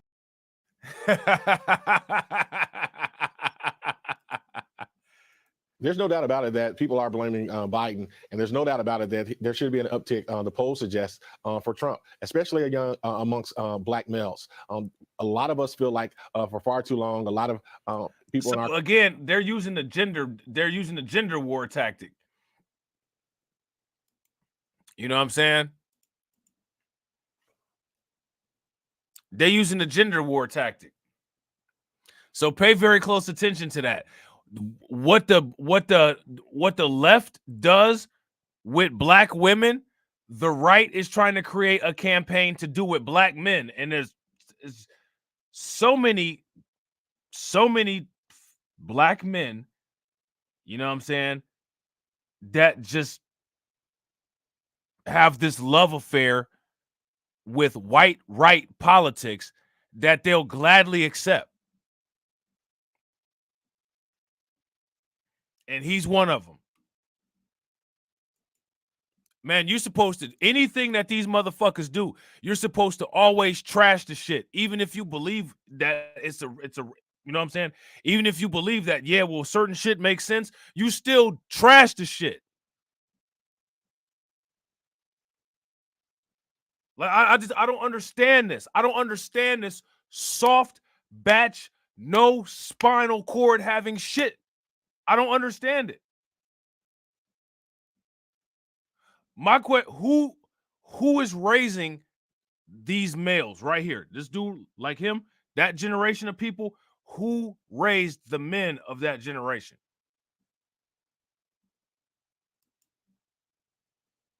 For far too long, a lot of people in our community have been so loyal to the Democratic Party and it has not paid off, and it is not paying off. And as you know, a lot of individuals believe. Facts. He's a pro-whack with a European theology, a high probability of becoming a coon. Facts. Why is it that when you listen to these pro-black coons, the only thing that they can tell you is some bad shit about black people? They can't tell you anything good about black people.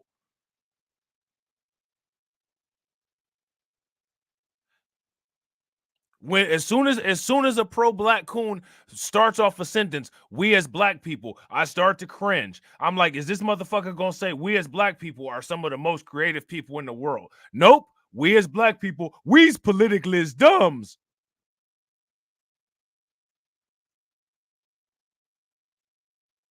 Who taught you? Who told you that?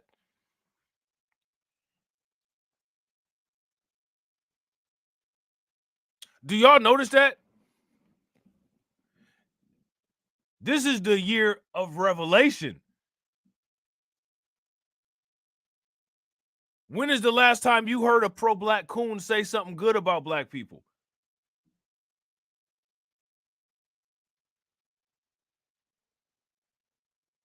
The only time you hear pro-black coons say something good about black people is when they're trying to make another black person look bad that's questioning some shit that they said.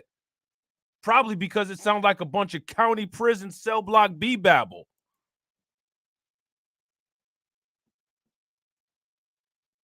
Right, exactly. Exactly, black free thinker. We's on the plantation, boss. Well, you knows we don't knows nothing, Nas. You don't even need Fox News to be saying all kind of crazy ass shit, because you get these clowns coming all up on TV or on a YouTube channel or on a Twitch stream or something saying something crazy. It's ridiculous, man. That they should now consider taking their vote elsewhere. And I believe you're going to see a real uptick in the voting of black males for Donald Trump in the upcoming election. Very interesting. Pastor Corey Brooks, you do a lot of good work in Chicago. We appreciate you coming in. Hey, Sean Hannity here. Hey, click here. You do a lot of good cooning in Chicago.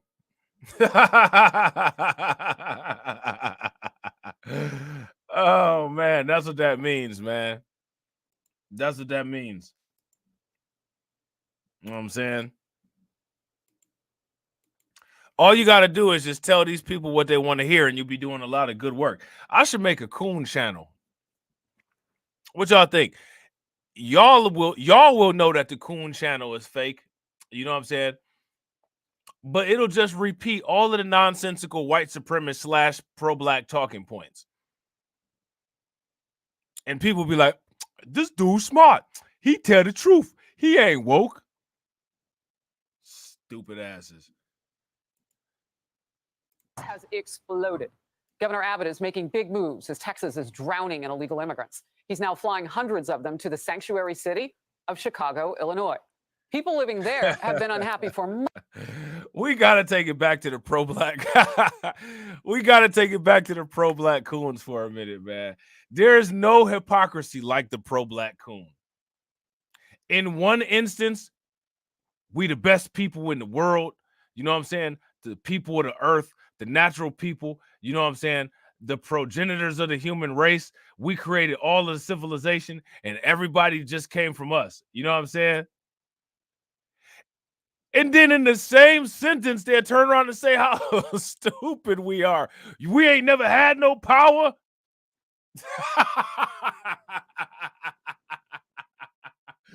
You can't make this shit up. You cannot make this shit up.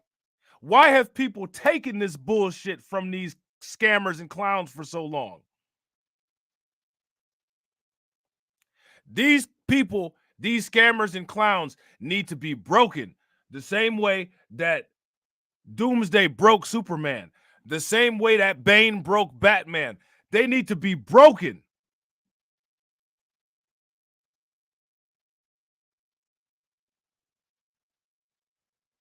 Because if they're not, then people are going to continue to digest poison. What happens when you digest poison? Border crisis has exploded. Governor Abbott is making big moves as Texas is drowning in illegal immigrants. He's now flying hundreds of them to the sanctuary city of Chicago, Illinois. People living there have been unhappy for months now over the resources flowing to the illegals while citizens are struggling. Just a quick flashback from not too long ago from Black taxpayers in Chicago. Watch. How dare. Now, I want y'all to pay attention. Do y'all see what Fox is doing? Fox has never cared. Fox has never cared about Black taxpayers in Chicago. As a matter of fact, according to Fox, there's no such thing as a Black taxpayer. Because Black people don't pay taxes. Because all Black people do is commit crimes and get handouts. But now it's interesting. Fox News has an interesting obsession with quote unquote Black taxpayers in Chicago, which is something that Fox News themselves said doesn't exist. Yeah, exactly. I gotta agree. If you guys agree with Black Free Thinker, give me a thumbs up. If y'all disagree, give me a thumbs down. It's ironic that Fixed News suddenly cares about Black people in Chicago. F out of here. Facts. The only Black people in Chicago that Fox News ever cared about was the ones that they would catch committing crimes. Facts. Shout out to Cameron Jones. Working class Americans is a dog whistle for white people because apparently we don't work. Facts. Now, the problem with this is that there's so many attention-starved people that are willing to get in front of a mic and sell their souls and babble about any damn thing. All they have to do is go wave a magic microphone at some church and everybody a flock to it like ants around a damn popsicle that fell off the stick. And that's the problem.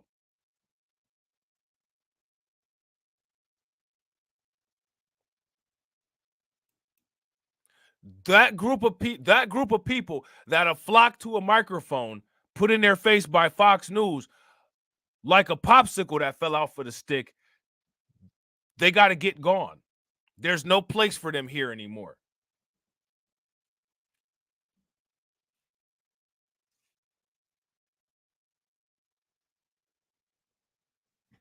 If you guys agree, give me a thumbs up. If y'all disagree, give me a thumbs down. How dare this mayor and city council have the guts to give migrants $51 million. They should not be housed in impoverished and marginalized Black and brown communities where we have food shortages and homelessness. We have not gotten anything for our community. And we are sick and tired of being sick and tired. Enough is enough. Man, she's screaming. She going in. You don't have to scream, though. The microphone got the volume regulation on it. For community. And we are sick and tired of being sick and tired. Enough is enough. Okay, that was May 31st. Can you imagine how they feel today? And they continue in that city, the citizens of Chicago, to be vocal. And they're about to get another load of illegal immigrants. Now, Abbott isn't the only one sending them there. These people come across the border and they say where they want to go. You saw. Yeah, and what she's saying is right. And the politicians don't care at all.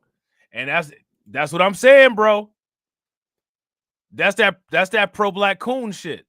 A lot of them pro-black coons, especially people that come from that black Hebrew Israelite shit, you know, they believe that a lot of the people of color are part of those same tribes, despite the fact that a lot of those people of color are just as anti-black as anybody else.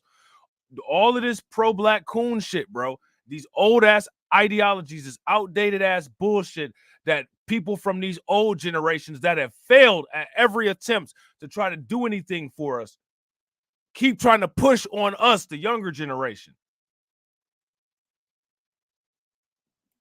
You know what I'm saying? Black and brown.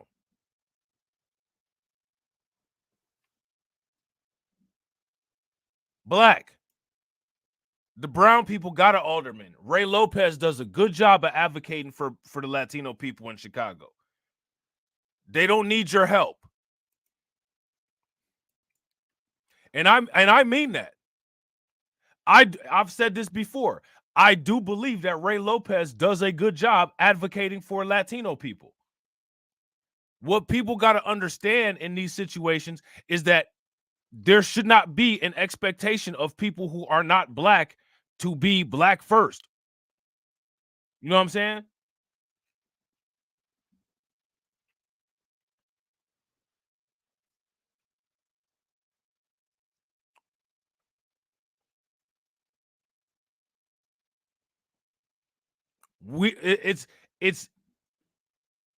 It's not any other people's fault except for PC people. They bear a lot of responsibility, but it's not anybody else's issue that we include other people like how that individual just did. Nobody put a gun to his head and made him do that. People got to stop with the heroics. Everybody want to be a damn hero.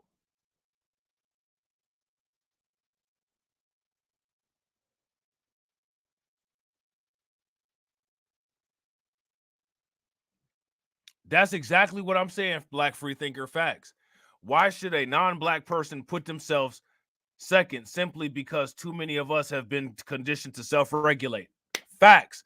People look at that as being anti-black, though. If we are the ones who are putting ourselves second, we are the ones that are being anti-black. Everybody else is just being normal.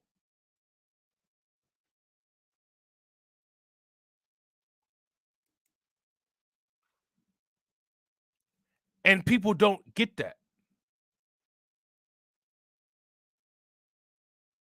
We got to fight for our set of sides. We got to create our value chains so that we can lock out and block out people and be able to punish people when people do wrong by us. No one else in their right mind is going to advocate for that. We're in a fight for survival. Have you guys ever watched a boxing match where the boxer who is losing starts trying to guilt the other boxer into letting him get a couple hits in? Well, damn, man, when you going to let me get a couple jabs in? Where does that happen at?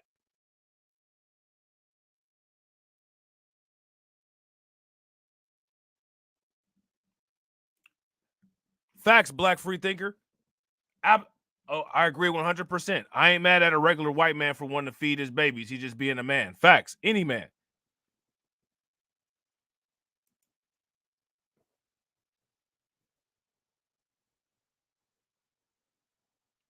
When are people going to wake up and see that? I want y'all to show me the boxing match where the fighter who was losing said, well, wait a minute. When you going to let me, you don't care nothing about me. When you going to let me get a couple jabs in? When you going to let me get a hook in? Where has anybody ever seen that happen? Has anybody ever seen a basketball game where the team that was losing was like, well, let me get a couple baskets in. Let me get a fast break in. Let me get a dunk in. No, you got to make your own plays.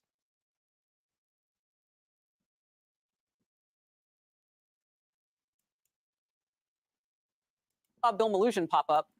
He's been showing us this on a daily basis. Chicago is one of the places they want to go. And now let's get to the border.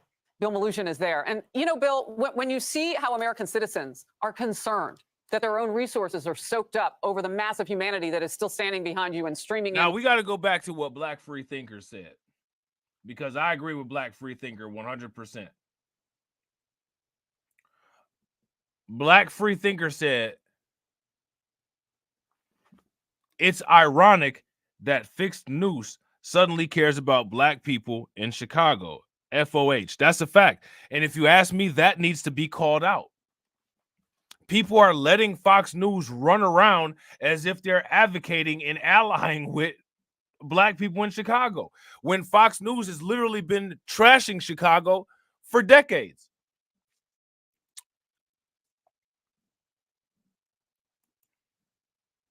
You know what I'm saying? Shout out to Cameron. Cameron says, it's like our house is on fire and the immigrants, AAPI, white women, LGBTQ say, I'm your neighbor and we have a fire also. Please share your water with me. I'm not sharing a damn thing with you. You know what I'm saying? Unless you give me something, what you got? Like 50 Cent said, is that what you got for me? You got to show me what you got for me first before I even consider sharing anything. And I might ask you for a sample before I share anything. I'm not here to save you. I'm here to save me. You know what I'm saying? Shout out to Robb from Denver. Robb from Denver said, New Mexico is 50% Latino and the federal government owns and controls 34% of the state's land. All buses should be redirected there. I'm not mad at that. Shout out to Black Spider. Black Spider said they have doubled down on making sure we don't get a dime. Then say, why y'all mad? The media does the same thing. Facts. It's a troll game. That's one of the reasons why we got to create value chains and lock out and block out other people and use our value chains to destroy and weaken other people's businesses so that we can get ahead. We got to start being animalistic and predatory towards these other people. If they don't want to give us any money, we got to get the shit. You know what I'm saying? Like water, crushing our nation's sovereignty. You understand why people are upset. Harris, you absolutely do. And those sanctuary cities better buckle up because they got a lot more coming their way. Take a look over my shoulder right now. We had yet another mass illegal crossing here in Lukeville, Arizona this morning. You're looking at hundreds of adult men from around the world, mostly from Africa, waiting for Border Patrol processing right now. Had a chance to talk to some of these guys. They're going all over the place. They told us Minnesota, New York, Chicago, and New Jersey, some of the cities they're heading to in the United States. And we'll show you how they got here. Take a look at this video we shot this morning. They were part of a group of more than 700 that came through a breach in the border wall, cut by human smugglers, and crossed illegally here into Lukeville. This happens every single morning out here, Harris. Arizona's Democrat governor, Katie Hobbs, last week said she was sending the National Guard down here. We've been in Lukeville all week. We have not seen a single National Guard soldier out here in the area of these mass crossings or helping with Border Patrol. We don't know where they're at, but you can see what Border Patrol is having to deal with every single morning out here. Then we'll take you out to Eagle Pass, Texas. Our live Fox News drone over the scene there, where Eagle Pass has been inundated in recent days as well. They had more than 10,000 illegal crossings there in a span of 3 days. You can see hundreds of those migrants still camping out, waiting for Border Patrol processing. They're coming in from all over the world there as well. Agents reporting in Eagle Pass, they've encountered folks from Oman, Lebanon, Guinea, Albania, and Bangladesh. It's not just Venezuela and Guatemala anymore. And that is part of the reason why Governor Abbott is switching up his game plan. Take a look at this video. He is now flying illegal immigrants to sanctuary cities. This video you're looking at, the very first flight of 120 migrants, which landed at Chicago's O'Hare Airport Tuesday evening. He says he's going to start flying migrants to sanctuary cities, and Chicago in particular, for this reason. He tweeted this, quote, "Sanctuary City Chicago started obstructing and targeting our busing mission. Texas will now expand our operation to include flights to Chicago. Until Biden steps up to secure the border, we will continue to provide overwhelmed Texas border towns with much needed relief. And Harris, back out here live, it goes out to what you were talking about at the top of your show right here. These sanctuary cities brand themselves as sanctuary cities, and they're proud to do so. So Texas is essentially saying, well, you want them, you're going to get them, we're going to send them your way. And based off what we're seeing here in Arizona and in Eagle Pass, Texas, those cities better buckle up because a lot more are coming. Almost all these people will be mass released. Yeah, and I mean, what we've been learning from you every single day is that they know the names of the places that they want to go, and they know how to get there. Like, they know they're going to be bused. They're going to be put there. So, you know, So now here goes the question.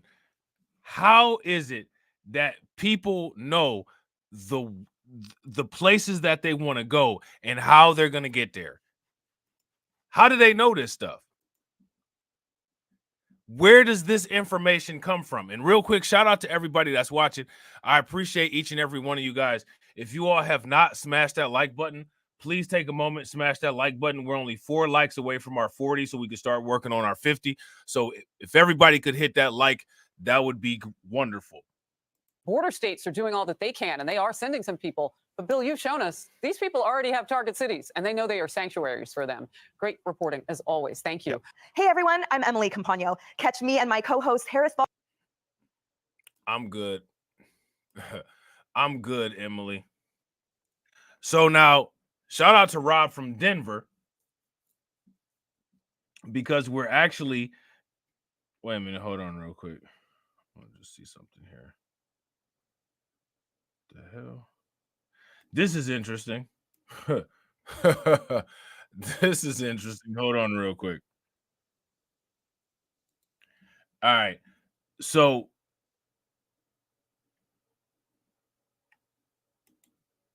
let me see here. All right, cool.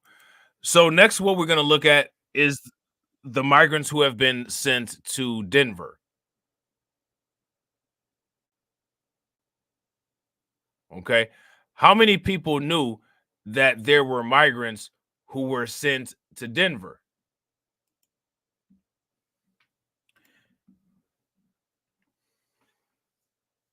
And I agree. Shout out to Cameron.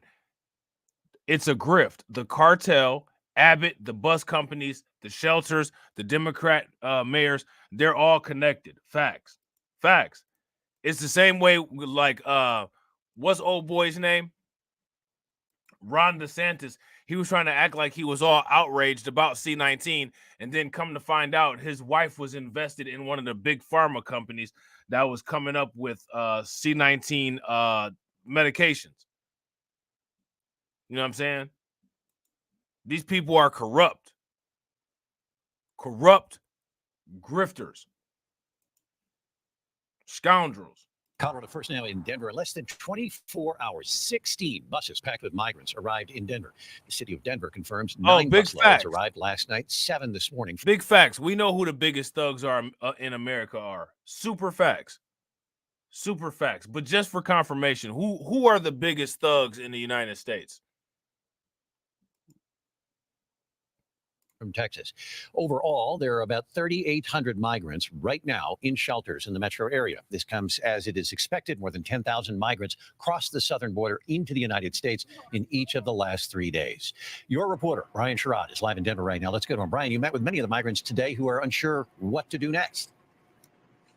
And now in the city of Denver tells me at least 340 migrants have been dropped off here since last night. And many of them don't even know where they are. They're unfamiliar with this area. Now, with them being in the area of Zunai. How do they not know where they are? I do not believe this, man. I'm sorry. I don't buy this.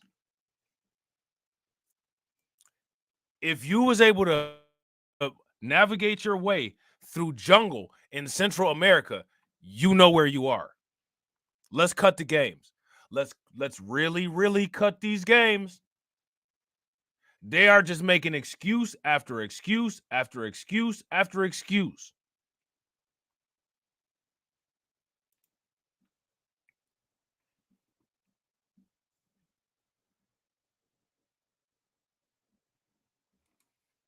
Shout out to Rob from Denver. Rob from Denver says, I stayed at a hotel while my place was being worked on, and across the street were 2 hotels used for migrants. Then they got kicked out and set up tents. Yeah, that place was on the news. I saw that place every day for like a month. Yo, that's wild. Yo, and also Denver, they still have that initiative to get 1,000 homeless people, not including migrants, off of the streets. And they haven't been able to do that because they're using the hotels that are supposed to be for the Denver homeless crisis for the migrants, which a lot of the voters in Denver are extremely upset about. And Spear, many people tell us, including one woman who works there, that it's just making it difficult for her to work in the area right now. This has become ground zero for migrants in Denver, many struggling for food and money, even asking our crews for help while we were there. All the migrants we spoke with didn't speak English, but through Translator, we found out they are originally from Venezuela, Colombia, and Guatemala. Jarena, who works at the Shell gas station at Spear in Zunai, tells us she tried to help, but didn't get a good response. They speak bad to me. I'm the only one who speaks Spanish. I try to help them. I try to explain the rules, but they don't like it. Too many people, they are so bad with me.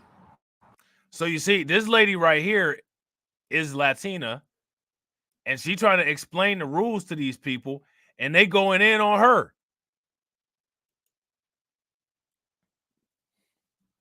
So now if they going in on her and they not listening to her, and she has a similar culture to them and speaks the language, they definitely ain't trying to hear anything anybody else got to say.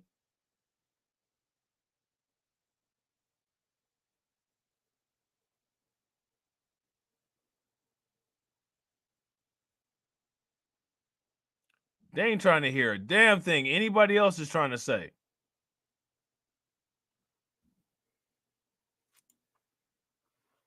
Here in Zunai tells us she tried to help, but didn't get a good response. They speak bad to me. I'm the only one who speaks Spanish.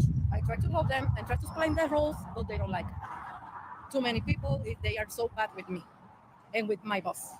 3,800 migrants are currently staying in 7 shelters, specifically for migrants across the city.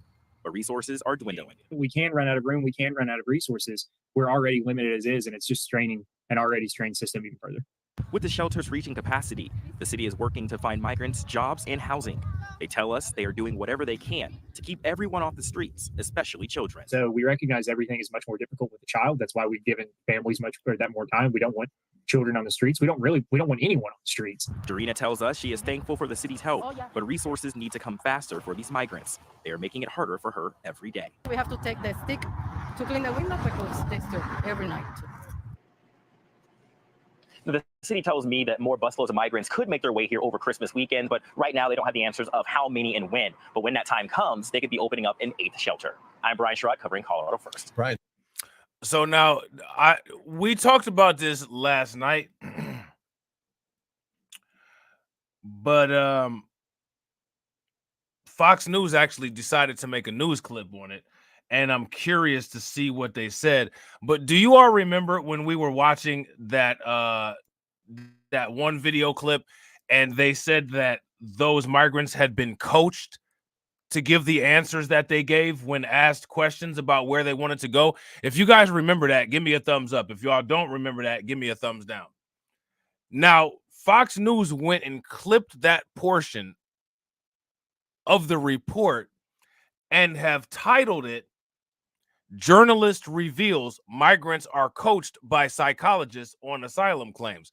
That was never revealed. That was an assumption. But I want you guys to see what the media does here. And yeah, I got to agree. Ricky, shout out to Ricky. These migrants have been promised money and housing from the government by Joe Biden themselves. Because anytime Joe Biden is asked about reparations or anything for foundational Black Americans, he reverts to saying all of the things that he's going to do for migrants. The executive orders that he promised to sign when he first came in. He's not going to sign any executive orders for Black people, but he's going to sign executive orders fast-tracking citizenship. Do you guys remember that? How many people remember that? Everybody here from India? Yeah, India. Where do you guys want to go in the United States? What city? California. California? California? Everybody here, California? New Jersey, Seattle, New York. You want to work? Yeah. You want a job? Yes. No. What? No. You don't want to work? Why'd you? Life danger. Life in danger. Okay, so you're here to seek asylum. One day, crossings at our southern border were what, about 1,500 daily? But on Monday, they jumped by almost a factor of 10 to nearly 13,000. So what's the real reason for this massive and sudden surge? Well, Customs and Border Patrol is telling our own Bill Mallusian that smugglers are purposely overwhelming the border in an effort to guarantee mass releases of humanity all at once. For instance, in the Del Rio sector alone, migrants from 28 countries have been encountered at the border. Most of them don't speak almost a word of English. Among those are folks from a tiny African country using a loophole to gain entry into the country. These are the citizens of Senegal, and they're getting here via pseudo-legitimate travel agencies that are advertising visa-free travel to the U.S., where they're then connected with human smugglers at the border. Joining me now from Eagle Pass, Texas, is Auden Cabello. He's an independent journalist who's been covering the crisis from both sides of the border. Auden, what are your sources telling you tonight? Well, there are several things, Laura. One is to Bill Mallusian's point. I've been to Tapachula, and there in Tapachula, they actually have psychologists that are training and coaching these migrants on what to say and what not to say. As you can see in Bill's video, initially they speak English, and all of a sudden they forget English. And that's exactly what I saw in Tapachula, that these migrants are being trained and coached on what to say. The only difference is that now here in Piedras Negras, when I'm with them on the Mexican side and they're about to cross, they talk freely, and they're telling me they're coming here because they're seeking a better life, better opportunities, better education for their kids, and not necessarily because they're fleeing any of the requirements necessary to seek asylum. Well, they know what to say to qualify for asylum. This is all, this is all a game. Like my life in danger. I mean, they're just going to say that because they know that'll maybe help their asylum claims. But my sources in El Salvador, Auden, are telling me that these are mostly men from certain African countries are actually flying by the thousands into Central America, places like Nicaragua. Again, I want you guys to look at that. Fox News putting the emphasis on the quote unquote African countries.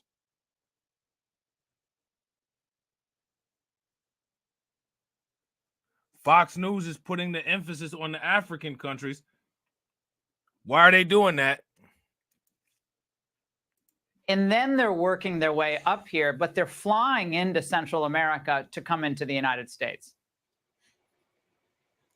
That's exactly right. They're actually pseudo travel agencies that are courting these migrants to fly, especially into Nicaragua, and then from there they're taking all Central America and ending up in Tapachula. And what happens in Tapachula, Chiapas, is that from there, depending on the resources, they get filtered to different border towns. For example, what we're seeing here in Piedras Negras is mainly Venezuelans who are the poorest of the poor, and that's why they're arriving on the freight trains. And then what you see in Lukeville, Arizona or California is those that can afford paying a smuggler $10,000 and up. And these numbers are pretty much the same, what we're seeing here in Eagle Pass and also in Arizona. So the major hub, which is Tapachula, is once again filling up because immigration offices are completely shut down until after January 6th when they open up. Then we're going to see another wave coming. Those that are stuck right now in Tapachula, and we'll see them here at the border pretty soon. Yeah, well, I mean, it's not a country. I mean, we cease to be a country when we cease to control our borders. But you talk about something called the selfie effect that's happening after they cross. What is that? So that's exactly right. As soon as the migrants cross from Piedras Negras into Eagle Pass, I usually take video of them. And the first thing they do as soon as they cross is they take a selfie. They get on the phone, call their relatives and saying, I'm in the U.S. And that's the messaging that's getting back to their relatives and other migrants saying they made it in, let's go. They're not listening to politicians here in the U.S. They're listening to, they're listening to their own messaging. See, so that's what I was saying. They're not paying attention to the messages that are coming from the United States. They don't care. They don't care about that.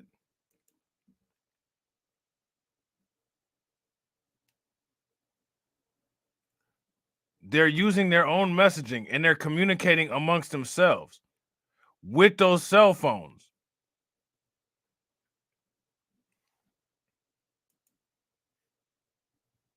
Ben, thank you for being there and reporting on this. This is a calamity of national security, economic proportions, and of course, it's a horrible humanitarian issue as well. Alden, thank you. Hey, Sean Hannity here. Hey, click here to. So yeah, so there's that. So,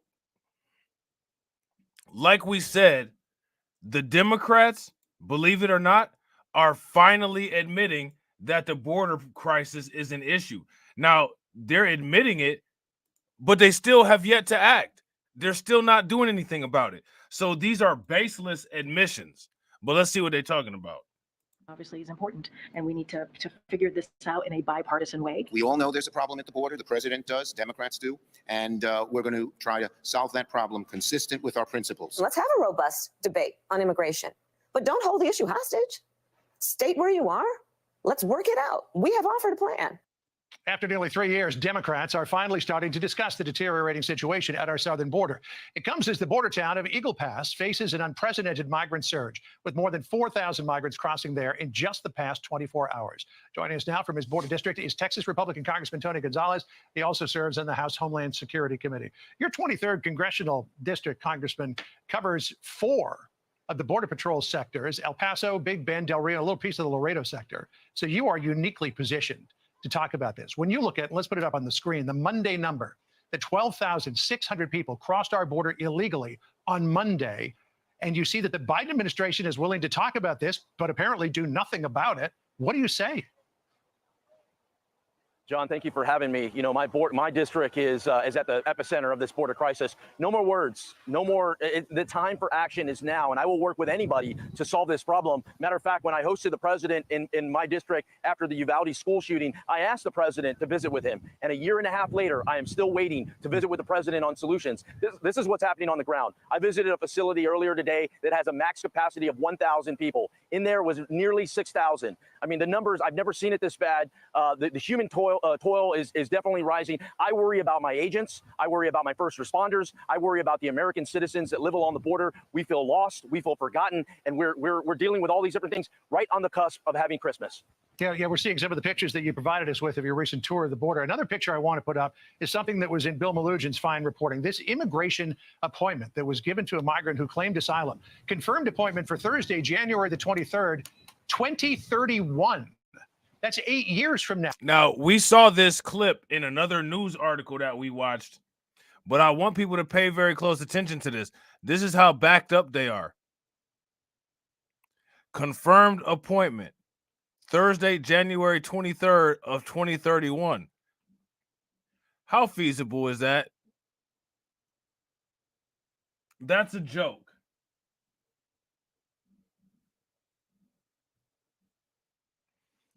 That's a damn joke. Now, and we've got 5,000 people who are being released into this country every day. And some of them are looking at this and saying, I'm here for 8 years. What kind of signal does that send to the hundreds of thousands, millions of people around the world who are looking at this and saying, is now the time to go to the border? That's exactly the signal it sends. Here in the Del Rio sector alone, there are over 10,000 people that are in apprehended. And there's over 4,000 coming over a day. Yesterday, they processed 4,000. What does that mean? That means we're on a treadmill. We're not going anywhere. It's only going to get worse. Christmas is going to be worse than today. New Year's will be even worse than then. It's only getting worse. The things that I've asked for is let's surge immigration judges to the border. Let's get cases heard in days, not years. And if a person does not qualify for asylum, which is 9 out of 10 of them, we deport them back to their country of origin. You do that, and this crisis comes to an end. The time, once again, the time for words is over. The time for action is now. And a big part of that is we have to deport people that do not qualify for asylum. Deportation getting harder and harder, though, because we're seeing people come from China. We're seeing them come from Africa. Bill Malugin, and again, in his fine reporting, talked to a group of people who came in from India.